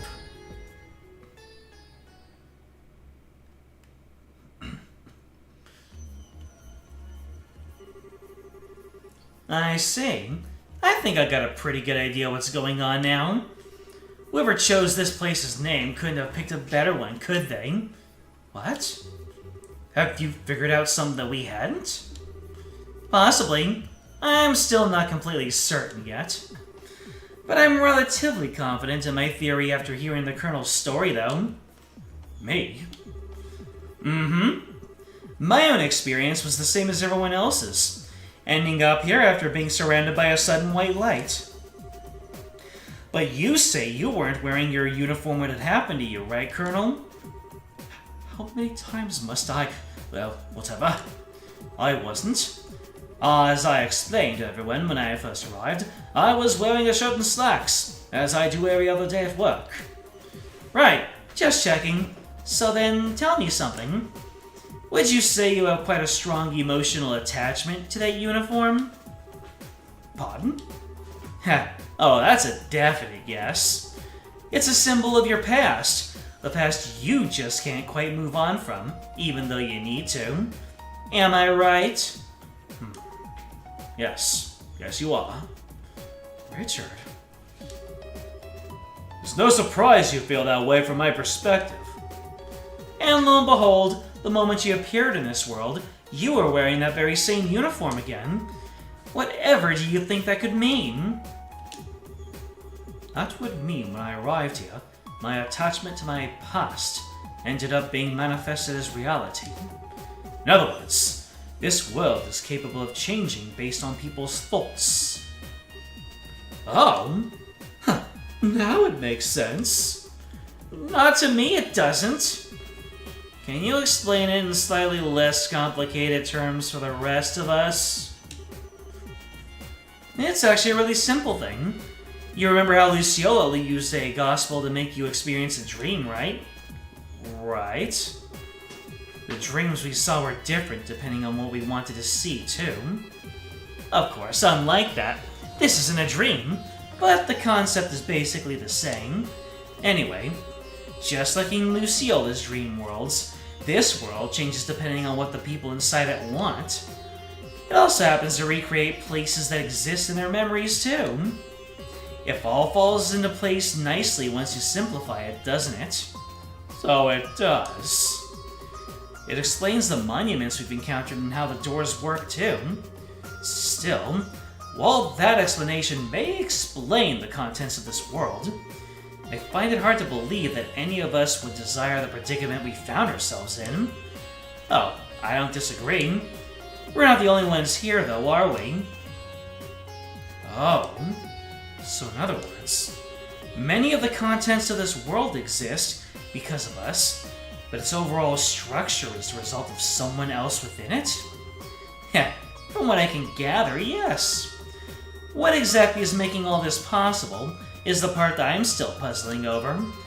Making people's wishes reality was the purpose of the Oriole, but now that's been lost, and I can't think of anything else capable of doing the same. I think it's easy for all of us to point the finger at who wished for this world to behave the way it does, at the very least.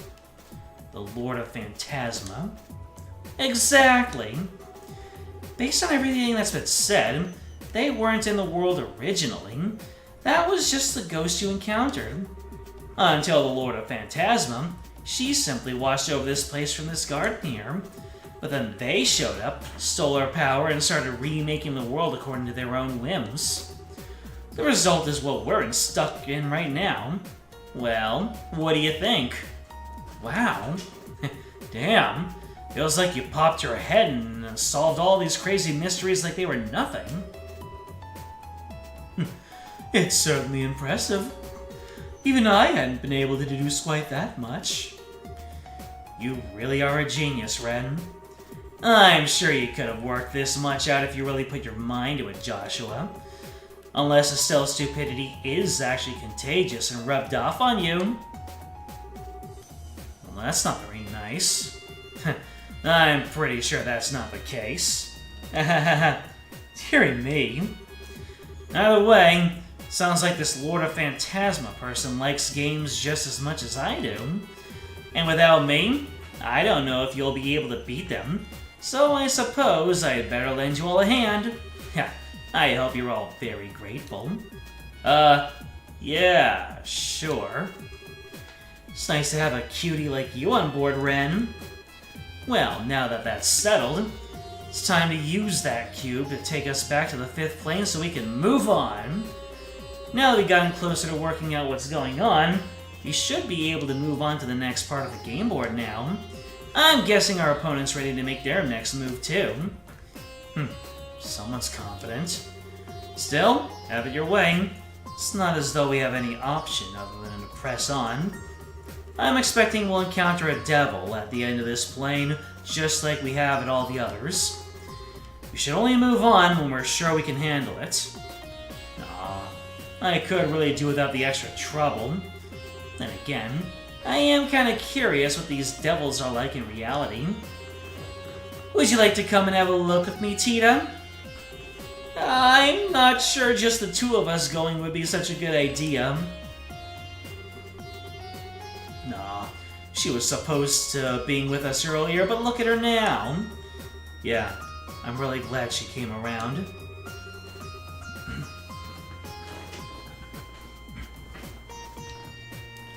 Hopefully we'll get the chance to talk to her while we're in here, too. Yeah. Alright, well... Here we go. Might as well just go in with my 2 newest members and show that devil what's what. Alright, Ren. Pose for the camera. Cheeky little baby, ain't she?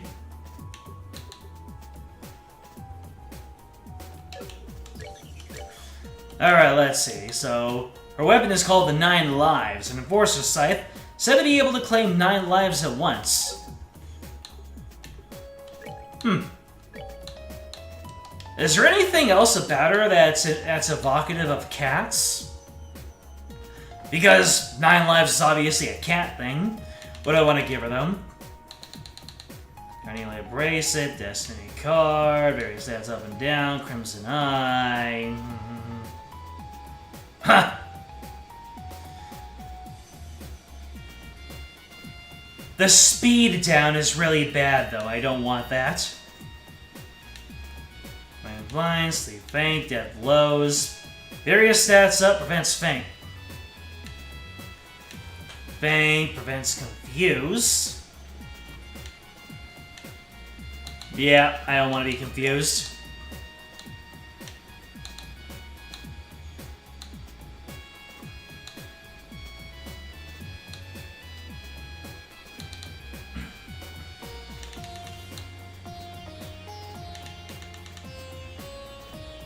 Prevents poison and blind, prevents mute. Man! I just don't like the speed down. But you know what? I'll give it a try. Just really, okay, so what's your orbment like? Oh, wow. She is loaded.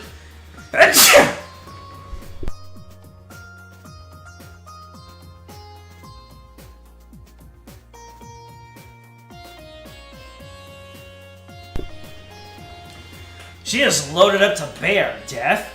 Kills enemies with 20% success. So, is this an optimal loadout? Or can I swap a couple of things around? Unbroken line with no restricted slots. Have fun. Ah, yes.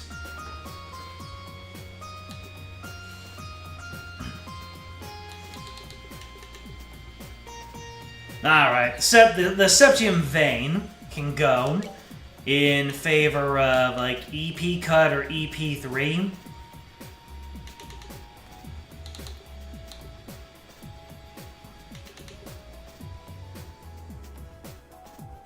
Actually, I think I can make a better EP Cut.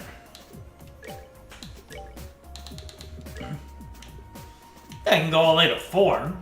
Sheesh. Wait, does she have action? She doesn't have action!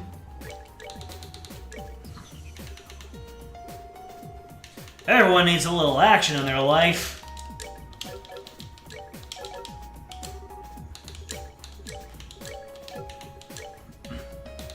Give that action 4. And fortunately, I'm all out of characters that need action. So, yeah, we're now loaded up on action, and I can start backloading people. There are characters later on in this series. Technically, I don't know. You didn't really touch her for setup, but she would want the normal caster setup. Action, cast, mind, EP cut, yeah.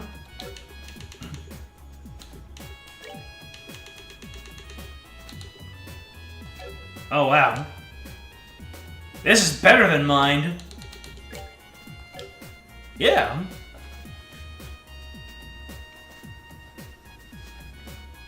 Action, cast, mind, EP cut. Oh, cast, that's right. Let's get her a cast.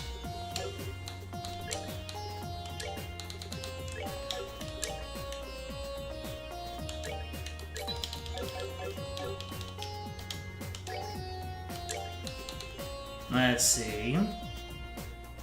So instead of HP, we will give her cast 2. And that gives her clock up EX and clock down, so let's go.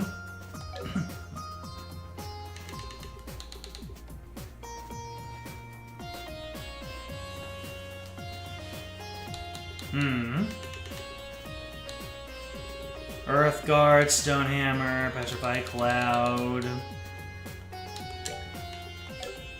Let's put the Sapphire Gem where Septium Vein is. There we go. Absorb, Emerald Gem. Oh, she does not need attack. So I can give her Haze and Heal.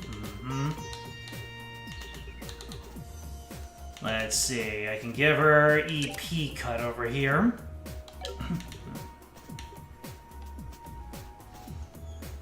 Mine 5 is Sapphire Gem. There's 13 of these, and make sure you have all of them. All the generic stat level 5s are called something gem. I see. What other gems do I have then? Huh? I think Sapphire's the only one I have, and that's the one I got from Ren. So action, cast, EP cut, Emerald Gem. Oh, Emerald Gem. Cool. Okay. So if I were to hit you at the EP3, can I make EP4?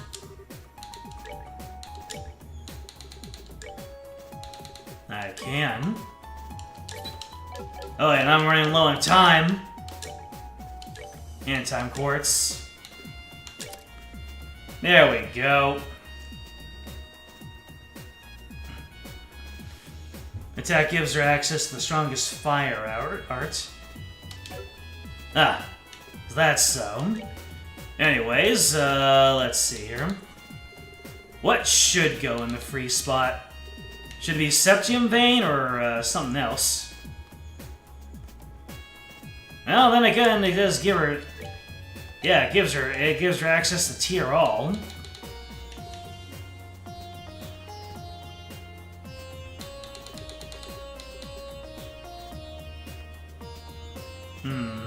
Huh. Ingenuity 2. Recover a small amount of EP while walking in battle. Sure.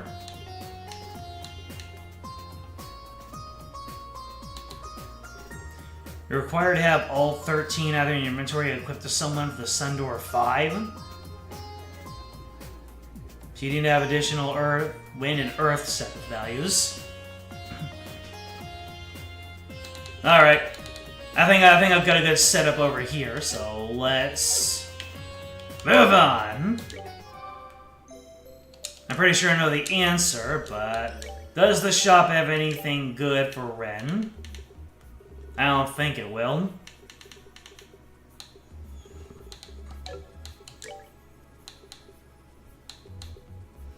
Yeah, she's gonna have the best of everything going in. So I guess we're just, we're gonna take some sips and then move on. You doing okay there? Manalace? What are you doing? Well, you heard what Ren said earlier, right? But how this world changes as a result of what people inside it want? Yeah, but what does that have to do with this? She's desperately trying to wish a stuffed toy. I knew it! I knew it! She was trying to wish a stuffed toy into existence. Hey, I'm trying to concentrate here. Can you be a little more quiet?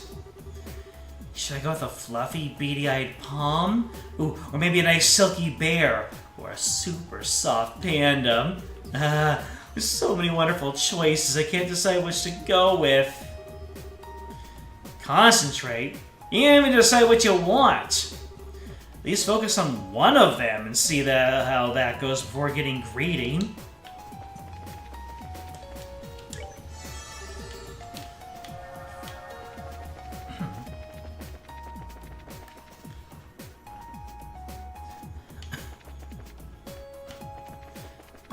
Yeah, I think we're just going to, move on forward.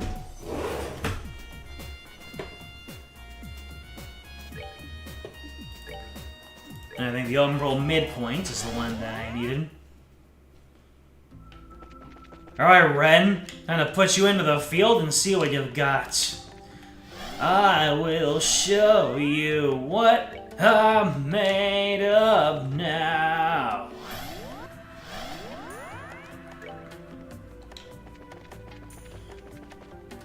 Alright, Ren, attack!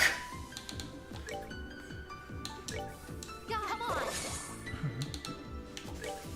Alright. Just hit him with a hit him with a Hellgate.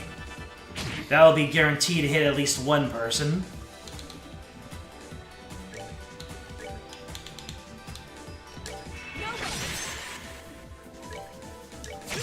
Yeah.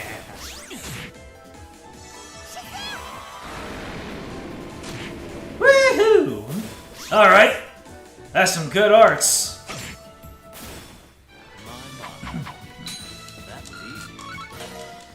But I will have to work on getting a victory with Ren so I can hear her voice clips. And a Celestial Bomb. We are both empty. Well, damn. You don't have to get real, my guy. Ooh.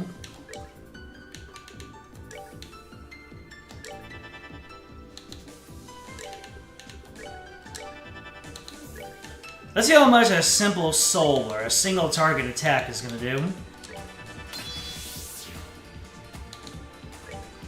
Here, use a tier on Richard. You take a single hit. 4,000! Alrighty then.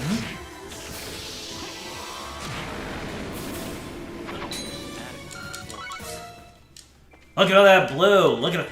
Oh. I should be taking more battles with the goopy guys so I can get more time sepith. Ooh. Bring to me the playful minstrel and his closest ally against the beast they seek to overcome. Only then shall the door open. The playful minstrel and his closest ally.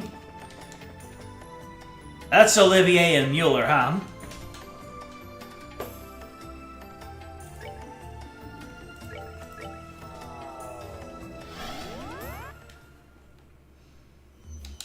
Ren is a very rare victory line. Interesting. Well, so glad to have had you in the party, Ren, but the door has come a-calling.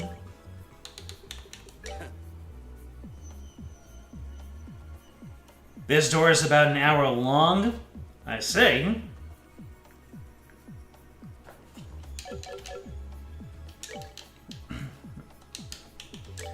Alright, what kind... Now that you're in my party, what kind of... Okay.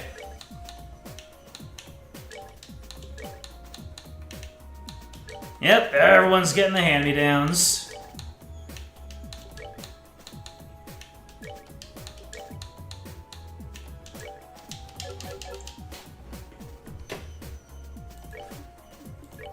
That was one of the moon. That was a moon door. Nope, that was a star door. Playful minstrel.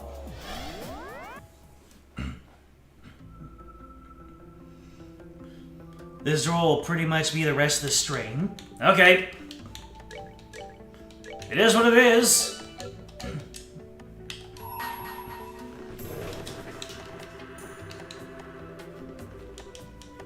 The beast they seek to overcome. Wonder what that means. Are they talking about Erebonia's imperial tendencies?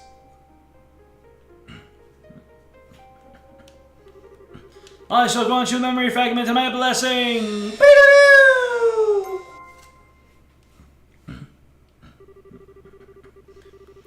1 month after the collapse of the Liberarch, the banquet to celebrate the crisis' successful resolution was over, with Estelle and her friends having largely left the capital to go elsewhere. One of them, however, Prince Olivert... Was that Reis? Arnor, sat rather comfortably in the ambassador's office in Gransel's Erebonian embassy. His work in the country not quite settled. I can't believe that you... I mean, my deepest apologies for not noticing that you were His Highness Prince Olivert sooner. Oh, I'm not surprised you never realized. I may be a prince, but my mother was a commoner. What point is there in bothering to remember my face? It's not as though I often showed myself in the palace, or attended high society gatherings. Knowing me certainly isn't going to help you in moving up the ranks, my friend. There's no need to be so humble, Your Highness. Besides, I'm actually rather grateful to you, Ambassador. You gave me all kinds of useful advice during my stay here at the embassy that I'm sure will be all to my benefit in the future. Well-meant words such as, act like a man of the Empire for once in your life, and stop idling here, go home and try doing some damned work. Your Highness, Your Highness, I think you've tormented him enough for one day. The ambassador behaved in the same way any other sane man would in his position. If anything, I'd say he has every right to be angry at us for keeping the truth from him for so long. But, Mueller! I suppose you're right. I'll spare him any more teasing for now. I actually wasn't joking about being grateful to you, though.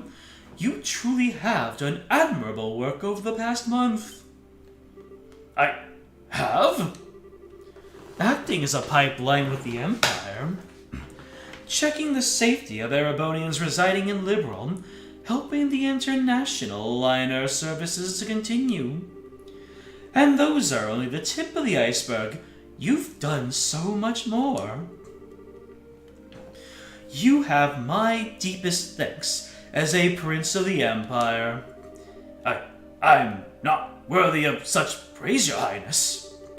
You, however, deserve the utmost for braving the danger you did flying up to the Liberarch. All of what happened seems to have caused quite the commotion in our homeland. So the people seem to be rather relieved now that they know the danger is past. It's all thanks to your courage that they are able to rest easy. Oh, there's no point in flattering me, Ambassador. I just did what I could. Nothing more, nothing less. And I couldn't have done anything alone. All I was able to accomplish was thanks to the help of those around me. Rye say, you believe. Alright then. That's how they say it in Cold Steel? Alright then. I am fairly removed from the stereotype of Erebonians as stern, strong, and self-sufficient, if I do say so myself. As rude as it may be to agree, perhaps you're correct. And yet I believe your willingness to be flexible most definitely helped rather than hindered you here. I believe people like you are exactly what the Empire is going to need in the future. Regardless of how I may feel about His Excellency the Chancellor's approach. Ambassador. Well, this is a surprise. I was under the impression that you supported the Chancellor.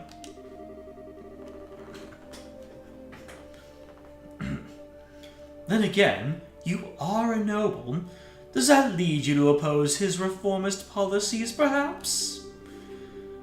I may be a noble on paper, but I am only a baron. All in all, I generally fall in favour of reformist policies. Be that as it may, while this may just be the result of being a liberal for so long and being influenced by the ways of his people, I do find myself becoming frightened by his hard-lined approach. I can't help but wonder what exactly direction he's trying to take our nation. Interesting. Your Highness? Oh, I was just thinking that I'm quite glad to have taken the chance to engage in such fruitful talk with you before departing the country. I pray you will continue doing all you can to ensure the peace of Liberal and its surrounding nations while I'm gone. Preferably in cooperation with Ambassador Cochrane. Yes, let's not forget her, I suppose. Still, it's true that since the non-aggression pact was signed, there has been some progress with regards to the cross-spell problem. And given that it was Liberal who proposed said pact, that makes my role in future negotiations very important indeed. I presume that is what you're trying to say? You're a sharp one, my good man. Excellent. Now I can return to the capital with my mind at ease. Leave everything here to me, Your Highness. I'll be looking forward to hearing what you achieve back in our homeland.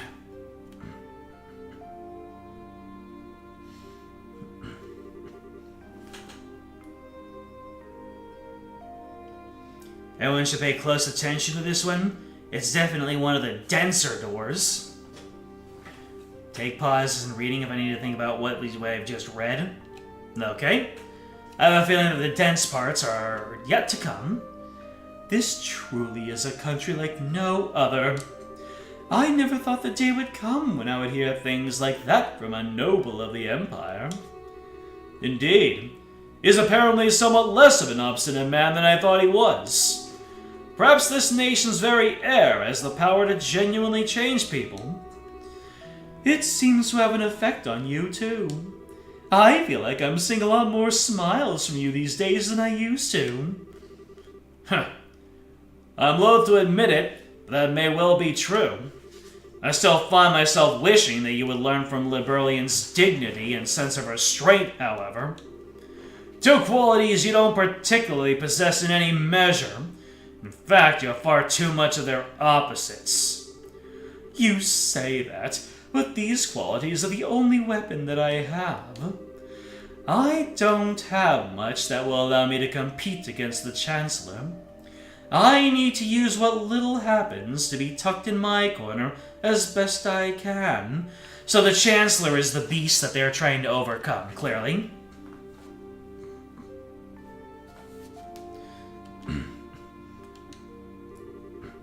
Have there been any changes to our plans?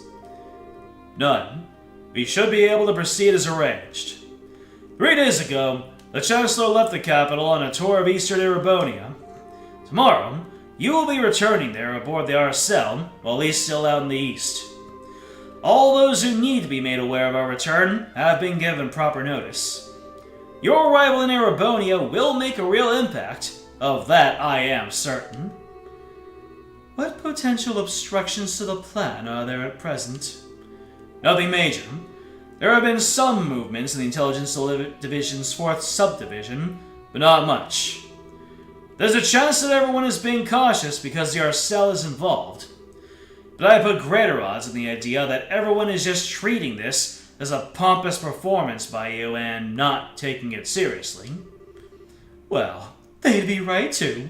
It is. I've no choice but to start here, even if this means I have to use Liberal. And if I'm going to put on a show, why not put on the finest one the skies have ever seen? I suppose I can't argue that.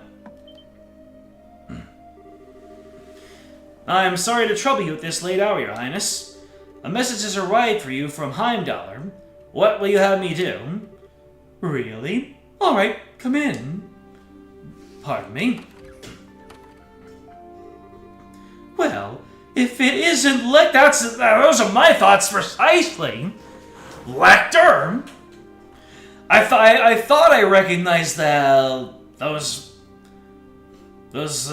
locks, those agate locks. Okay, the plot is thickening. Just like everyone in fan art, plot is thickening. I was wondering where you'd been. I haven't seen you all day. I've been exceptionally busy with work since this morning, I'm afraid. Who are you and what have you done with Lecter? I'd hoped to be able to come and see you early since you'll be leaving tomorrow. I'm terribly sorry for not being able to. Oh, never mind that.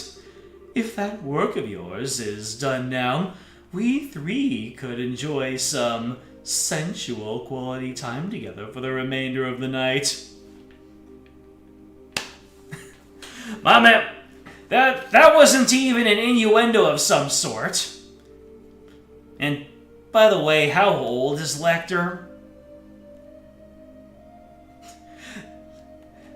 Right at this time, Sieg just popped his head up. It's like, I sense a disturbance in the force, baby.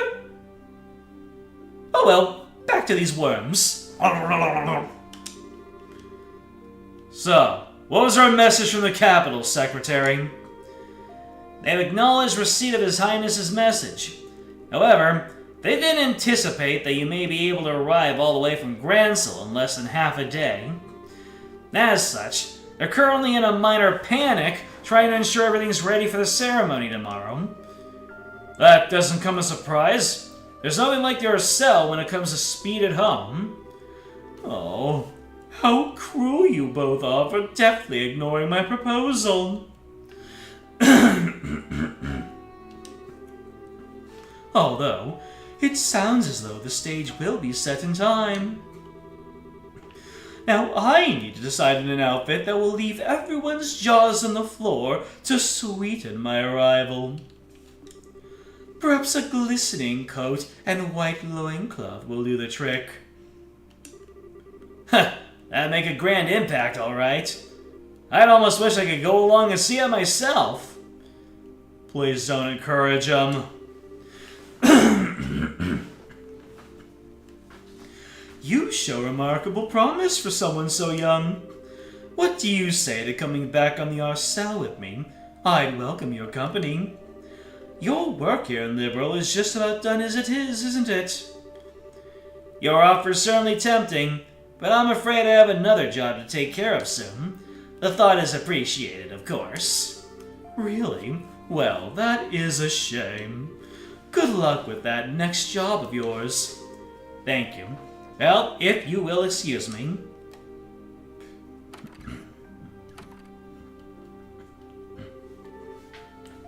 So, that is Second Secretary Lecter Arundel. It's safe to assume he's been one of the Chancellors? Almost definitely, yes. He came through Haken Gate on foot and took up his new position at the embassy a month ago. And right around the same time, we headed to the Liber Arc aboard the Arcel at that. There's no way that could possibly be a coincidence. No, it couldn't. Most likely possibility seems that he's part of the Intelligence Division. Are you sure he's not doing anything regarding him? Are you sure not doing anything regarding him all this time was a good idea? Oh, absolutely. We needed some way to find out what the Chancellor was up to after all. We'll probably get some kind of reaction from the Chancellor through his reports at some point. Probably in about 2 weeks from when the Chancellor's tour is finished. You'd planned that far ahead along, had you? Well, in that case, I'll be sure that we're ready. I'll be counting on you, love. Oh, something the matter? I like how Mueller just takes the love in stride. Not really. It's just that the moon has come out. And what a beautiful full moon it is.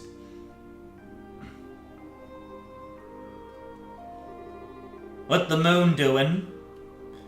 It's strange to think that this will be the last time we'll see the moon from here.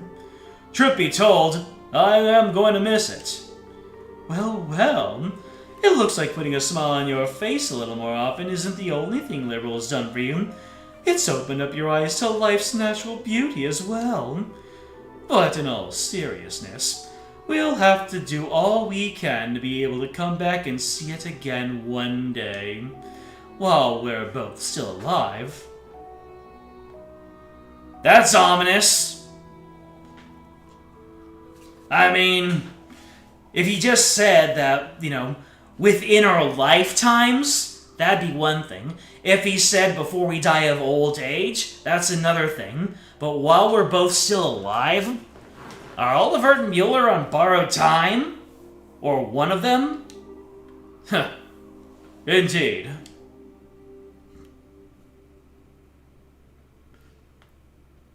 Olivier dies by Enderman. Damn. He'll just turn into this Olivert cocoon and then hatch out of it again.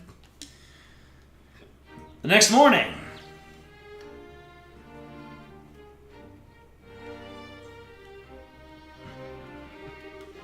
Your Majesty, Your Highness, I humbly thank you both for your generous hospitality during my stay in your fine kingdom. You were even gracious enough to humor my brazen request of escorting me back to Heimdallr above the Arcel. This debt I owe you will be repaid many times over in the future. Rest assured of that. Haha. Oh, you needn't think of this as anything we went out of our way for. Escorting an honored state guest back home is a matter of course. Particularly a guest to whom we owe a great debt of gratitude. If you ever have the opportunity, please do come back to Liberal again in the future.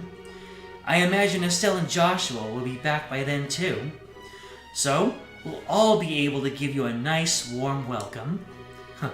I'm already excited for my next visit. Have they left the country yet, by the way? They're busy getting ready to leave over in Rodent at the moment, I believe.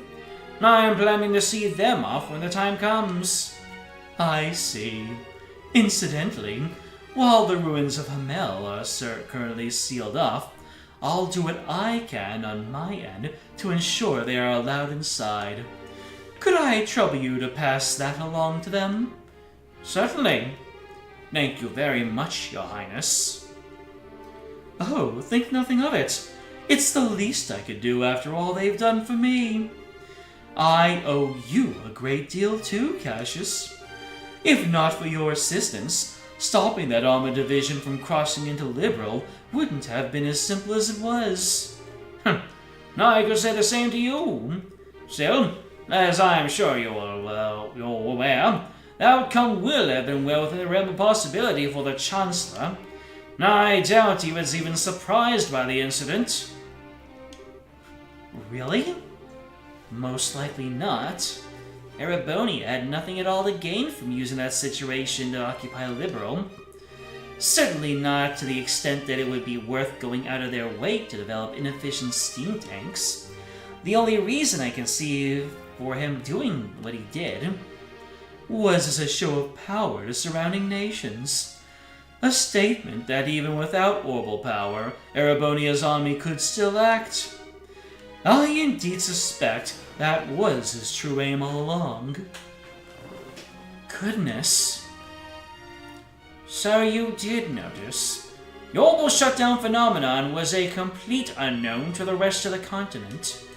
Perhaps it might never occur again, but there's always the chance it might, whether it's here or somewhere else entirely. I hear the Empire only built a relatively small number of those tanks in all too, certainly not enough to launch a full-scale invasion. By the sounds of it, They were just put together and ran for its factories, using parts intended for standard orbital tanks.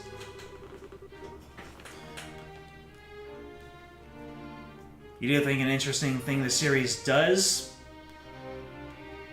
With the concept of forgiveness and justice, some people get way worse retribution than they deserve, and others are let off a bit easy. How characters react to this reality and how they overcome it or are made worse by it, especially people like Gilbert, you really enjoy. Yeah? Because in a well-told story, not everything goes according to plan, or not everything is equivalent, and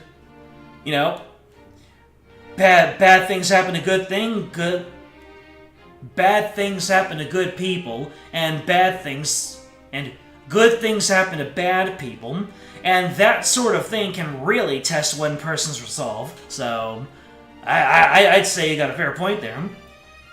But as it stands, the know-how to put together tanks like that only exists in the Empire.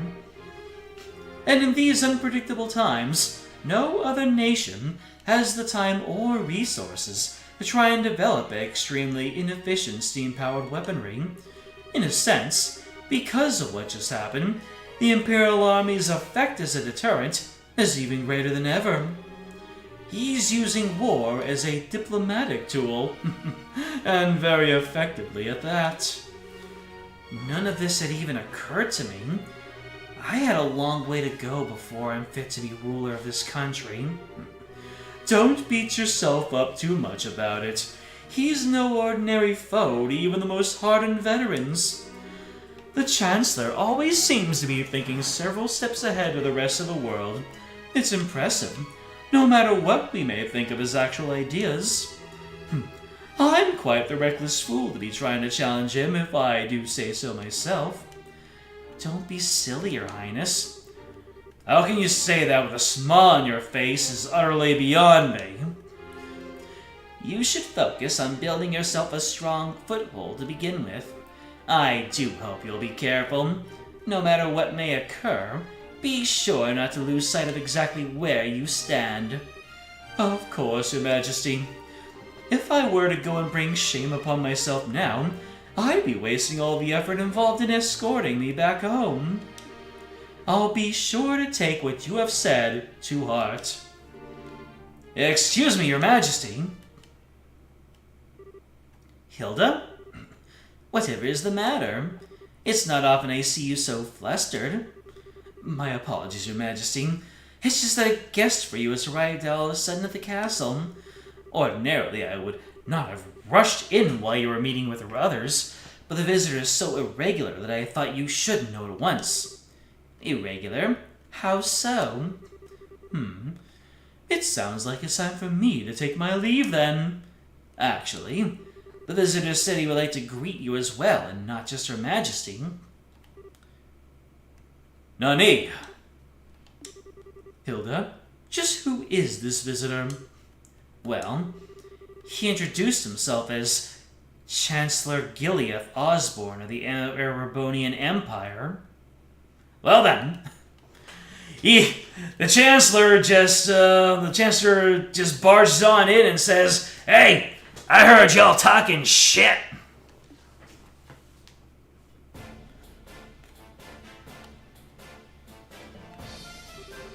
Oh my God! It's Emmett Selk.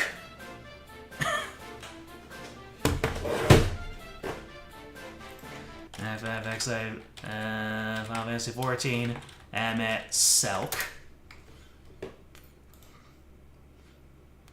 Yeah, guys, look up Final Fantasy 14, Emmett Selk, and you're gonna see why I had that exact reaction.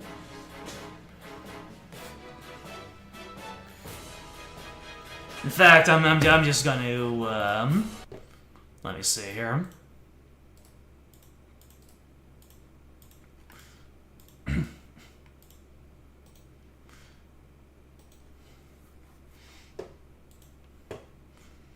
Let me just, post this in, Gaming General.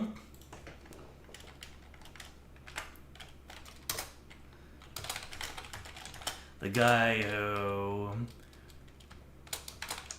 Chancellor Osborne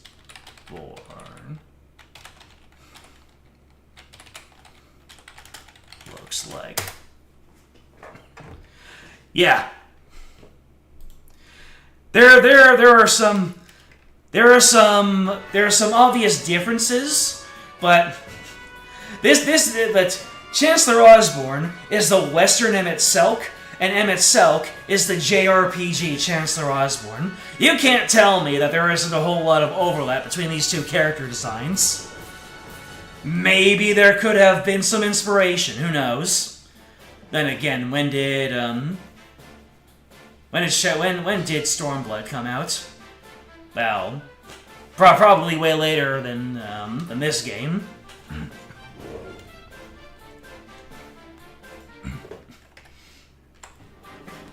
Chancellor Osborne is like... They definitely look like the same character, but one is from Trails, one is from Final Fantasy. Ugh. And by the way, he looks very trustworthy.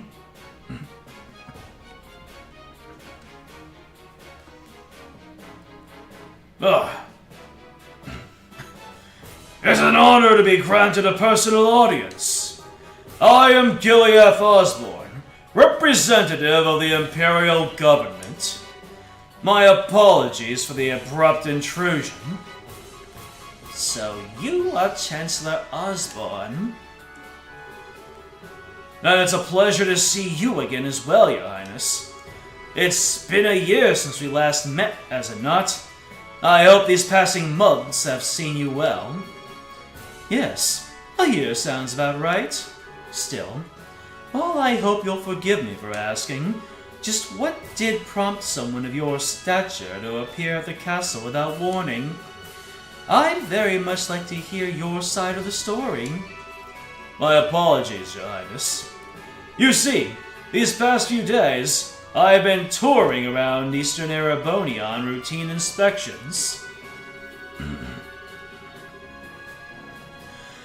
It's been going very smoothly, more so than I had initially anticipated.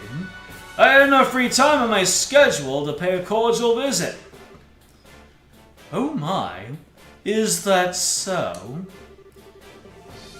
Naturally, I would have preferred to come here while the crisis was still unfolding like you yourself did, Your Highness. Unfortunately, the confusion in Southern Erebonia was simply too pressing a matter, and I had no choice but to deal with that first. This was the first chance that presented itself to come here and meet directly with Her Majesty, so I acted with the utmost expediency. I hope you'll forgive my lack of proper decorum in failing to give advance notice of my arrival. That does make sense, at least. Regardless, please don't concern yourself with me. No doubt you wish to offer your greetings to Her Majesty. My thanks, Your Highness. Well then, allow me to extend my most heartfelt greetings to both you, Queen Alicia, and Princess Claudia. It is abundantly clear that the crisis that unfolded here has been quite the ordeal for yourselves and for your nation's people. You have my deepest sympathies for the hardships you have endured, as well as my commendation for bringing the situation under control. I thank you for your kind words, Your Excellency. If anything, we should be apologizing to you for the fact that the southern side of your nation was caught up in what should have been our problems. We should have been the ones going to you, rather than having you trouble yourself to come all the way to Liberal. I beg you to accept our apologies together with my deepest thanks for coming here today. I would never ask for apologies. I've heard what happened was the work of a shadowy organization stirring up trouble within your borders. While I meant well by sending a military force to aid you, I wouldn't have done something so careless had I known the truth of the matter. My actions were rash, foolish even, and I was rightfully reprimanded by His Imperial Majesty for them. Oh my. Fortunately, His Highness the Prince was able to act with all due haste to put right my misstep before even greater harm was done. I owe you a great debt of gratitude for that, Your Highness. And congratulations besides for your part in bringing an end to the crisis. Oh, I did nothing out of the ordinary. I had a lot of help from Her Majesty, Her Highness, and Brigadier General Bright here too. Right, you say? It's a pleasure to meet you, Your Excellency. I am Cassius Bright, a Brigadier General in the Liberian Royal Army. The pleasure is all mine, I assure you. Your name is rather well known, even in the Empire. Not as much as yours is known here in Liberal, I would imagine. It's an honor to be able to speak with you in person.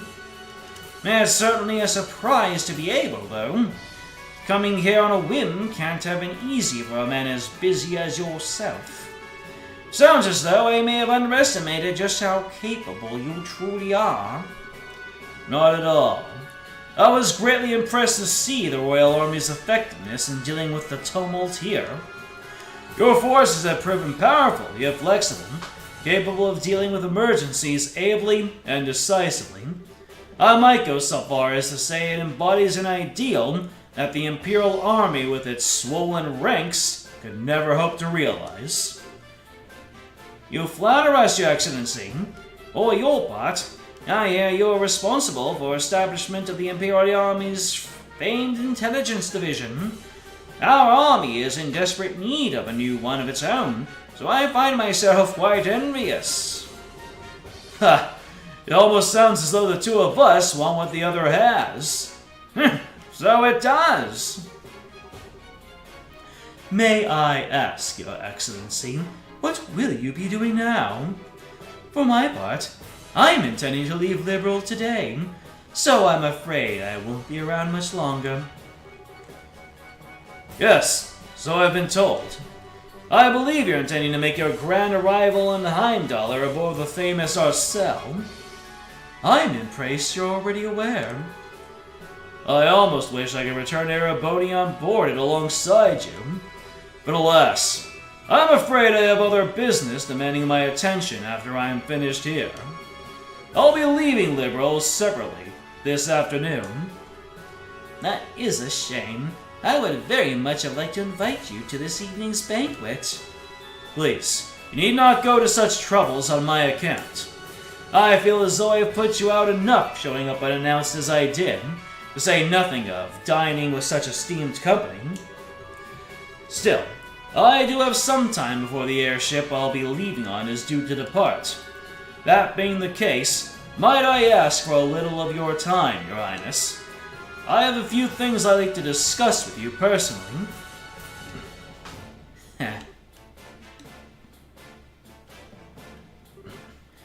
Very well. I have some matters I would actually like to discuss personally with you as well. What fortuitous coincidence. Allow me to have a room arranged for the two of you to have your discussion then. Hilda, if you would. Certainly, Your Majesty.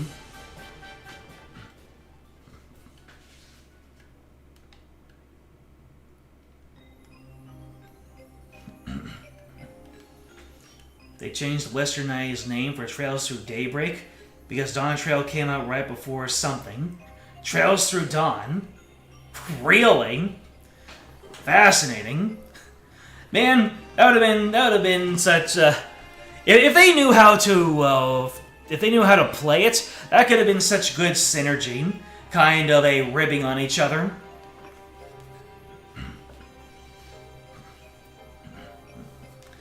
Ugh. It's obvious that Her Majesty is quite the tea fancier, if this blend is anything to go by. The fragrance, the temperature, and the taste. I'd be hard-pressed to find fault with any of it. I've always been more of a coffee man myself, but I have no doubt that I'd be content with a cup of this at my desk each morning. As much as I agree with you, I don't believe we're here to talk about beverages. So, shall we get right to the point? What did you want to discuss with me? I see your sojourn in Liberal has proven most fruitful. Pardon? When we last spoke, you struck me as a bright, flexible young man. And no doubt you still are. But now, I see you in resilient inner strength girding those aspects. I'm sure His Majesty will be most delighted with your personal development. Meanwhile, I see you're the same fearless man I've always known you to be.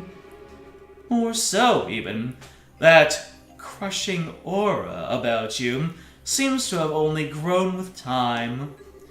It's as if you feed on the resentment of those who live in the territories you annex. Haha, such harsh words, Your Highness. Personally, I prefer the term political unification. Annex can carry such negative connotations, you know. So, you have a problem with the annexation aspect of it. You don't have a problem with the resentment part of it. Since the end of the 100 Days' War, our army hasn't committed a single act of aggression. All our unification has been entirely peaceful. Oh, you're quite right about that. On the surface. Nani? It's amazing how similar the annexation process is every single time it happens. It starts with a small nation or independent state with an array of problems beyond repair. Those problems start to worsen, after which Jaegers and other dangerous elements enter, plunging public order to an all-time low. Desperate for a solution, the local government requests the help of the Imperial Army. Before they know it, they're part of the Empire. Well, not as though I can deny what you're saying. Each instance does share certain commonalities. Still, it's to be expected. An inevitable consequence of the age of unchecked growth and progress in which we live. The Imperial Army is simply acting in the Empire's best interests, helping to stabilize our neighbors for the good of the Empire. And it's understandable that they would. I do find myself rather curious why Intelligence Division members are going to such nations with such peculiar frequency. Well, before the problem I described worsened, no less. Well, I won't press as to where you came by such information, as curious as I am. But I will say this. At its most basic level, these actions are about risk management. It's because we've been acting to minimize such risks beforehand that the army has been able to successfully quell each problem in turn. With the small price of earning the disdain of the people in those nations and an increased risk of terrorism in exchange. I'll tell you the truth.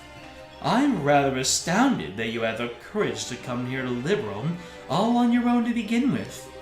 After all, you've made yourself the biggest target for terrorists in all of Erebonia.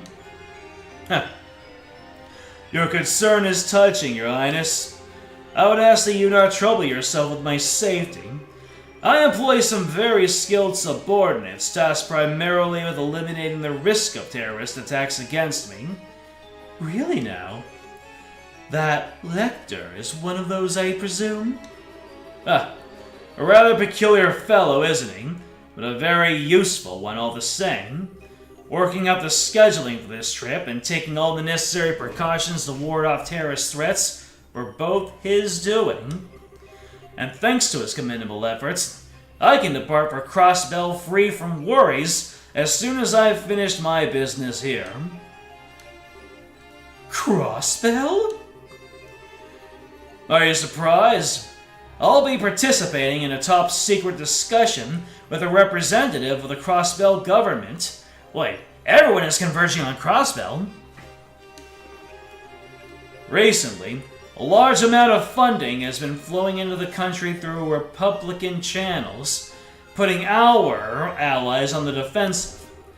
I'd always meant to visit at some point, and this deemed the perfect opportunity. Are you out of your mind? Crossbell is full of enemies and different factions at each other's throats. I hear it's now even a hotbed for terrorists and criminal organizations because of its position as a buffer state. Does that really sound like a place the Erebonian Chancellor should be going even on an unofficial visit?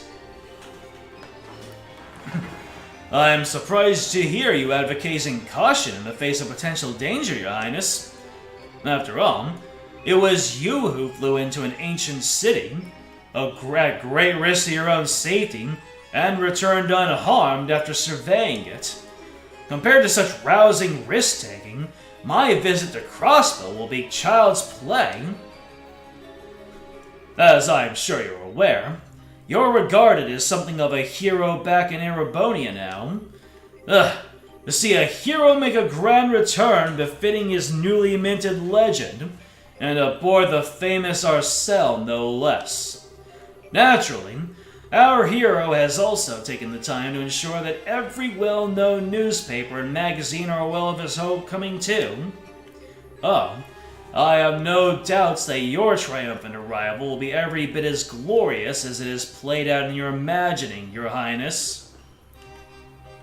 Ooh!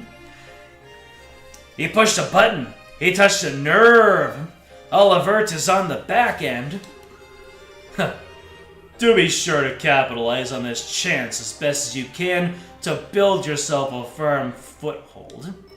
I expect great things from you, after all. Damn! The Chancellor is, one sneaky snake.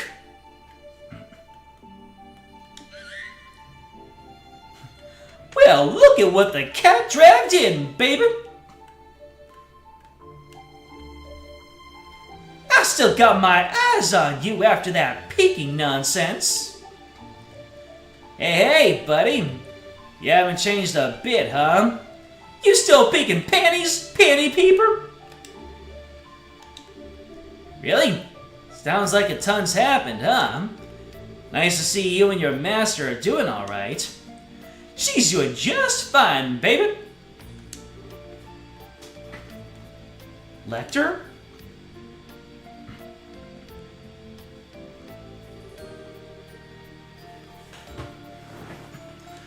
Well, good day to you, Your Highness. I pray I'm not causing any trouble by taking a tour of the castle like this. The view from this terrace is certainly beautiful, isn't it? What happened to you, Lecter? How did you end up working for Chancellor Osborne? I'm sorry, I haven't the faintest idea what you mean. Are you perchance mistaking me for someone else? Your name is Lecter Arundel. You were the Student Council President at Genis Royal Academy, which you attended before leaving suddenly 2 years ago. So no, I am not mistaking you for someone else. Ah, but that's where you're wrong, because my name is actually Lecter Arundel. More like lecture, baby. I can certainly see how our names could become mixed up, however. They are scarily close. So, now you know, please just call me Lech. Lech? Lech? I'm guessing it's Lech. He's making a devious Lech, baby. Don't try and joke around with me, Lecter. Do you have any idea how worried all of us were when you suddenly disappeared without a word? You submitted your notice to leave the academy, and then were never seen again.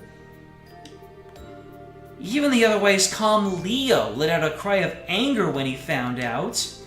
And all Lucy could do was give a sad smile and say, "This is just like him," the whole time with tears in her eyes. Jill and Hans were heartbroken, and so was I. It's taken everything in my power to not peck out those eyes, baby. Yet after all that, after all this time, you finally show yourself knowing full well that I'm here, and this is how you act? By pretending you're someone else?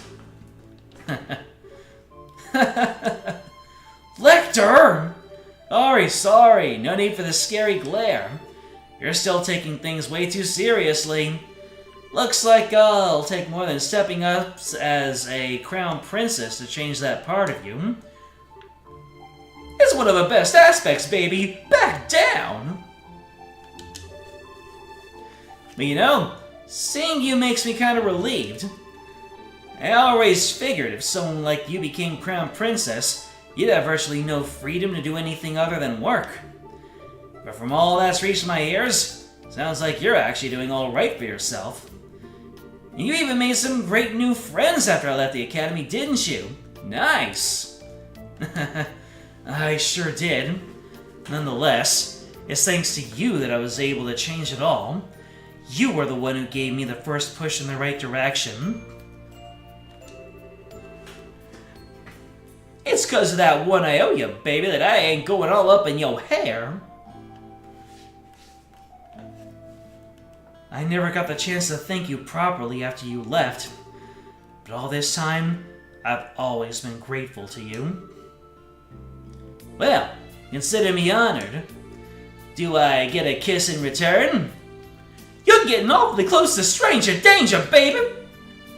You do not, and that's why you're simply close.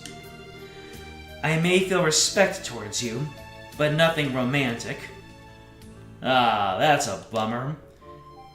There was me, all taken in by how pretty you'd become, wondering if this could be the start of something downright magical.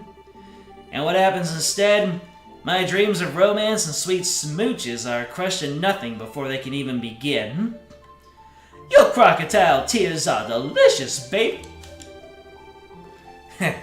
I know you don't mean a word of that, you know.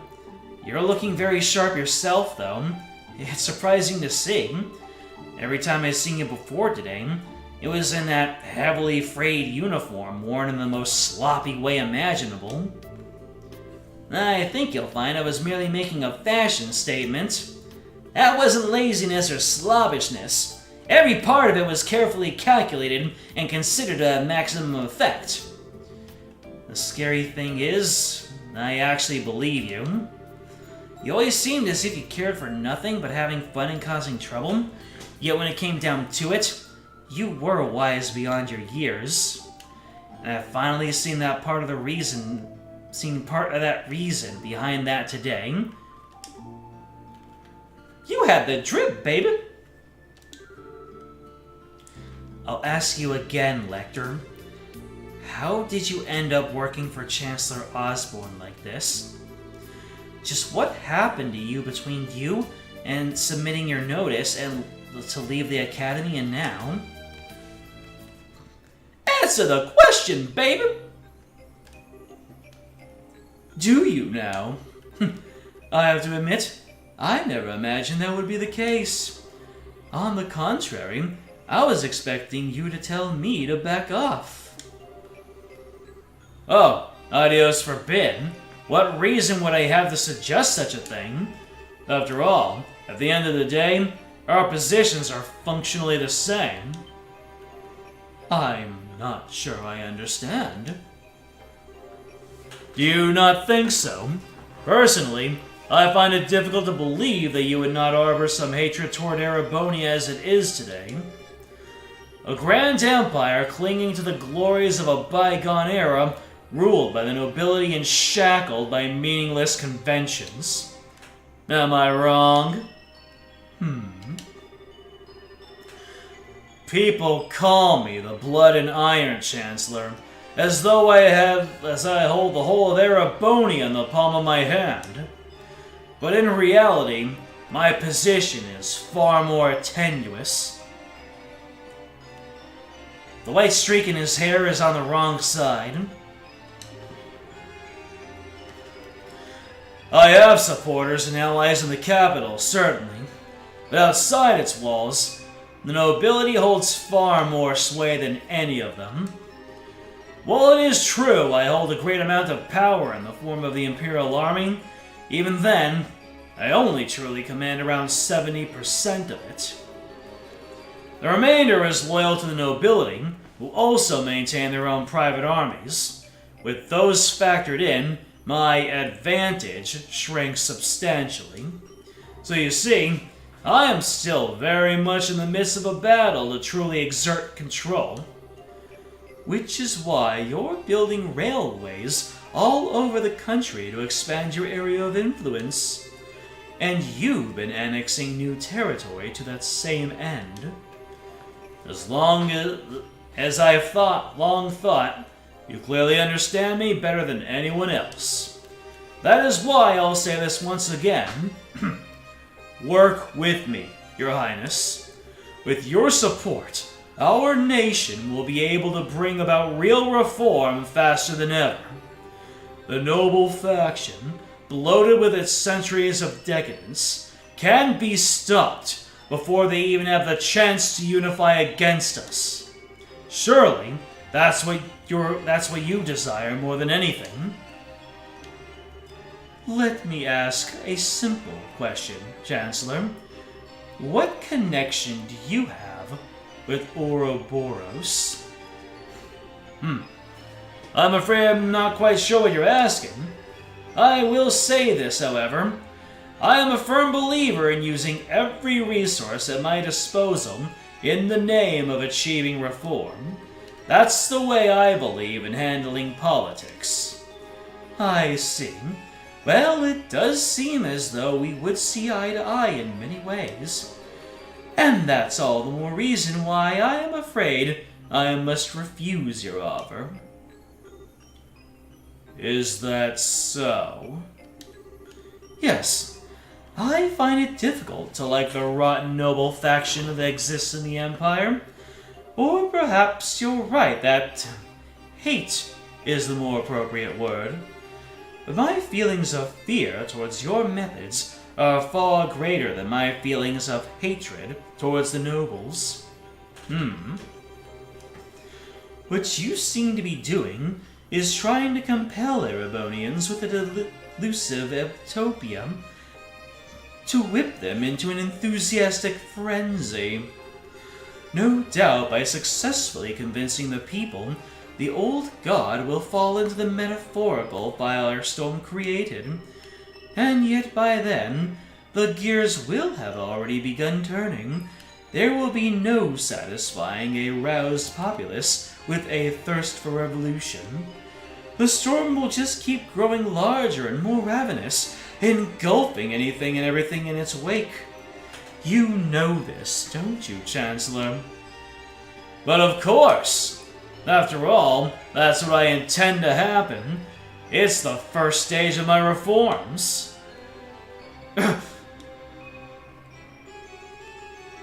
Well, the mask slipped, yes, a little bit. I'd be more than happy to share further details with you if you were to decide to work with me, Your Highness. In the meantime, I wish you well in strengthening your foothold back in the Empire. Of course, if that's your intention, you'll find it necessary to work with those nobles you so despise. You truly do see everything, don't you? Well, that sounds like the noon bell. The airship should be arriving shortly. Which means it's time for me to take my leave, I'm afraid. I'll look forward to seeing you again in the capital in 2 weeks' time.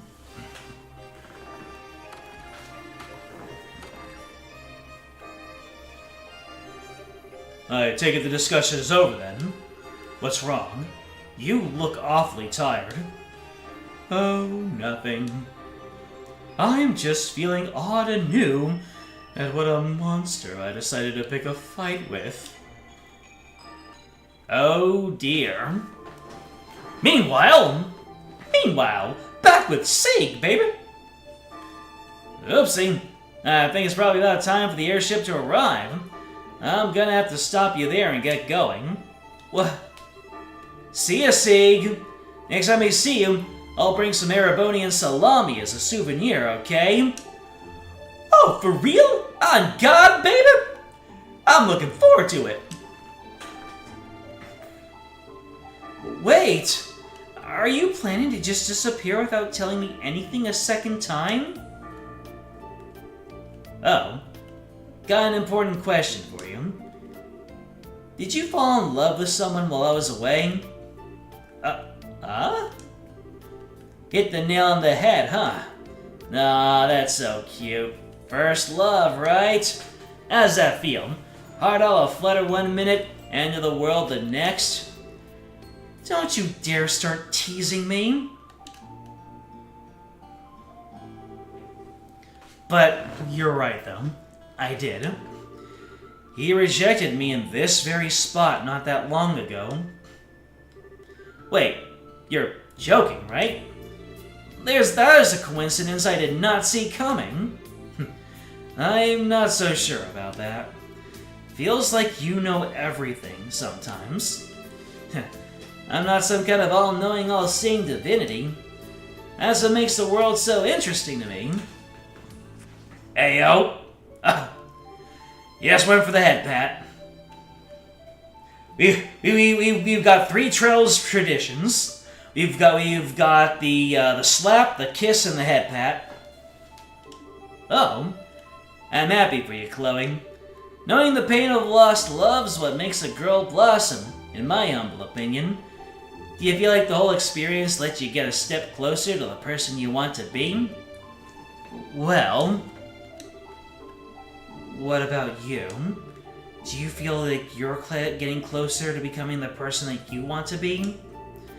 By being at the Chancellor's side?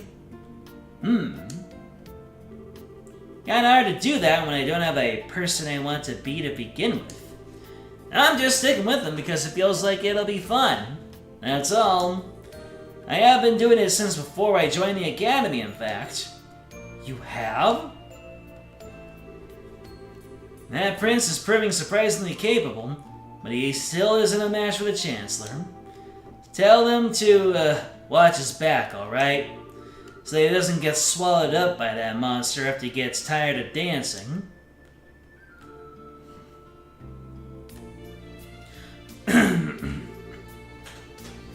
Goodbye, Lecter. I'm sorry. Was the conversation over? I was just thinking about that salmon, baby.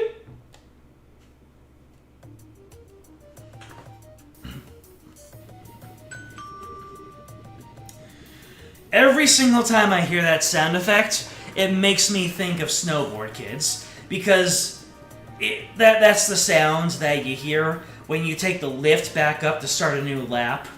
It is so uncanny. I mean, they're probably both based off of the same bell, but still. Thank you all for waiting.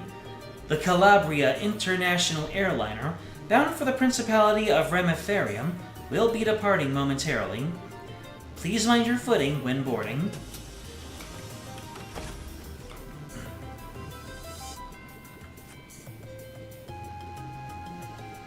How respectful of him to bow to the country as he leaves it.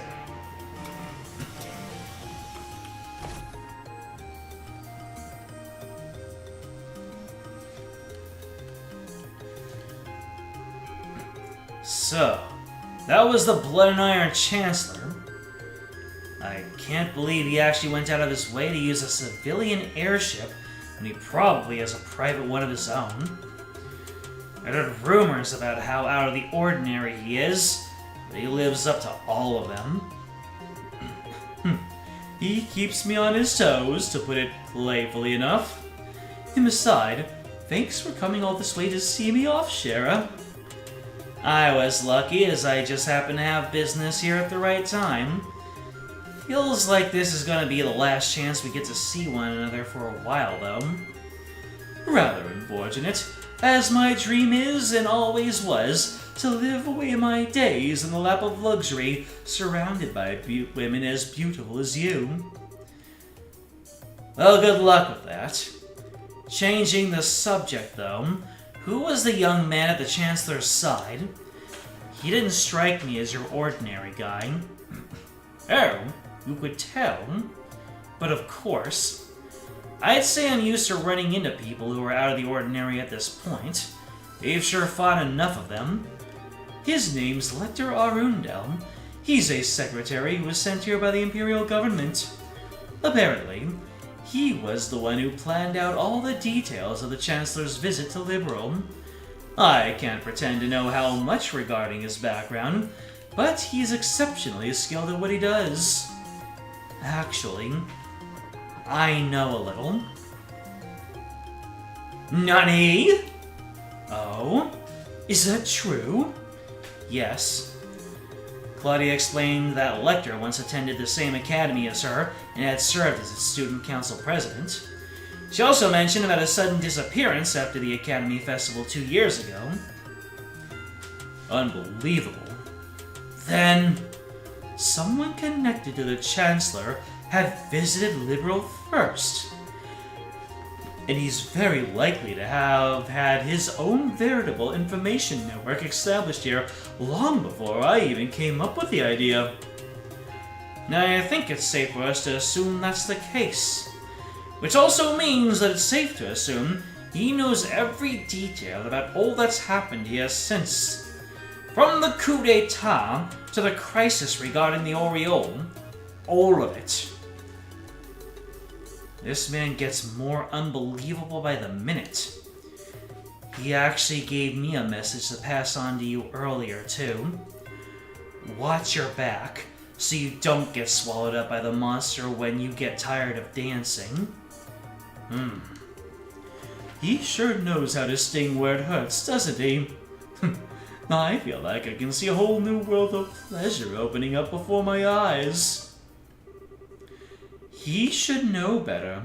Getting outdone at every turn like this is really not my style. Explain. Captain Schwartz, I have a little favor I'd like to ask of you when we're in the air.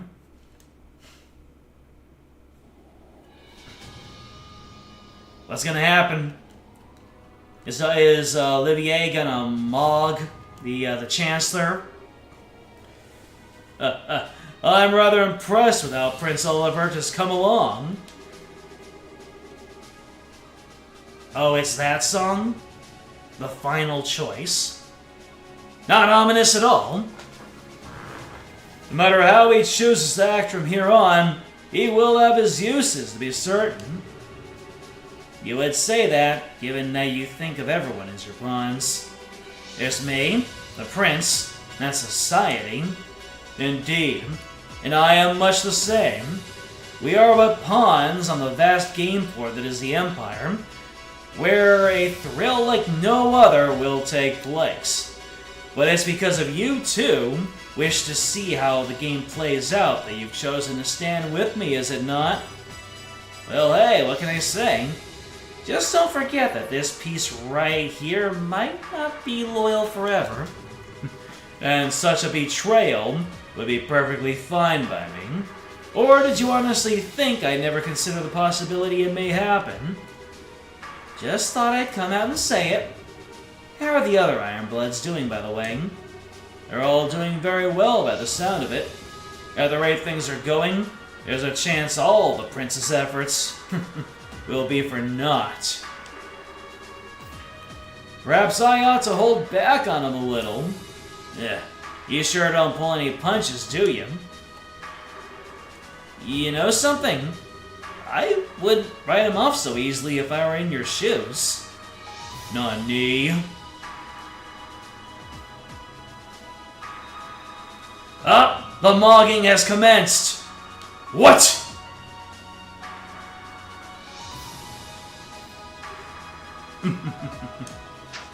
I love my kittens!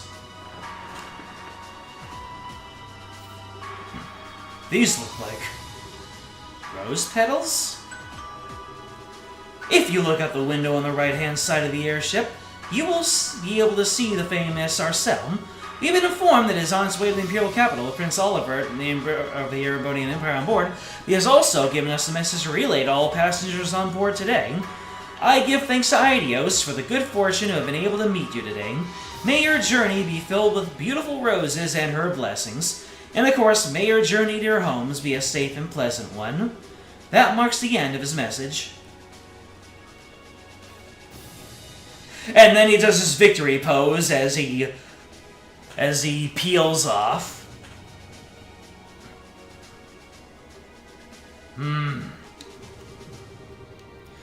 I never thought there was a bigger dumbass in this world than me, yet here we are.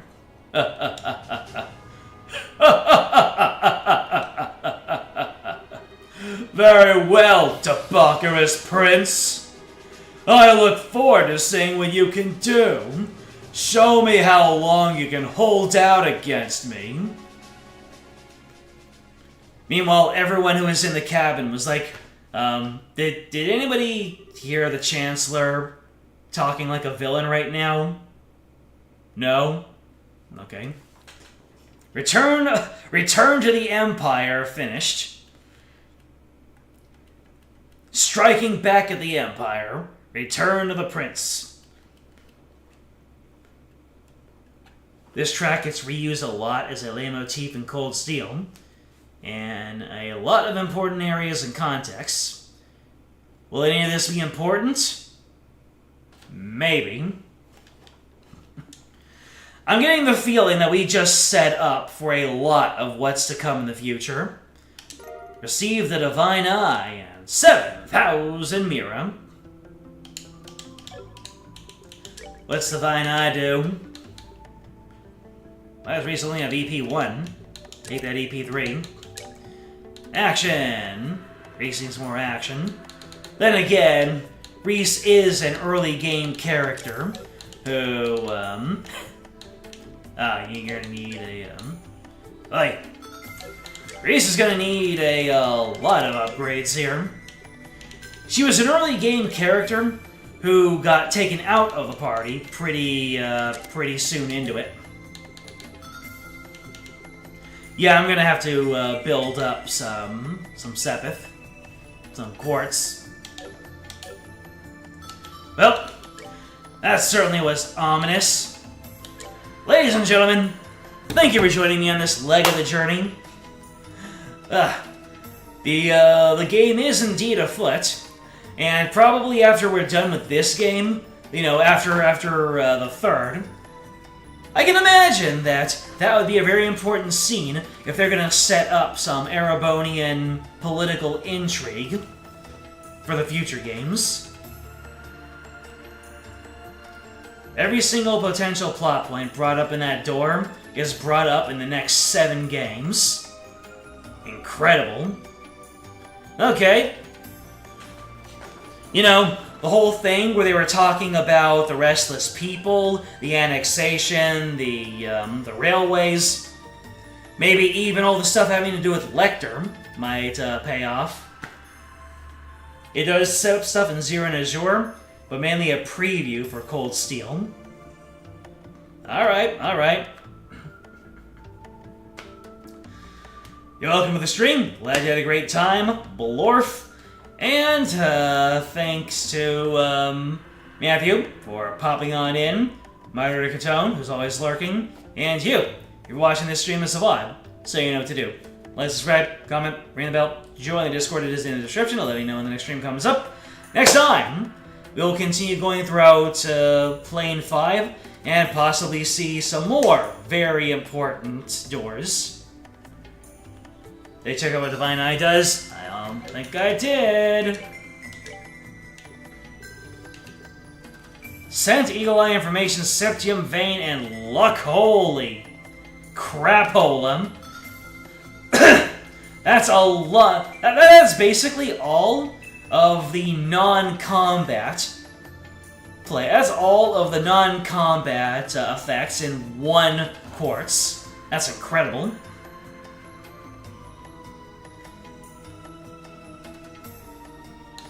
I'll have to figure out who this goes on next time. Until then, game out. Hold on a second. We're gonna have the Divine Eye instead of a character. Bye-bye. Oh no! I'm stuck in the menu because I was making a selection. Bye!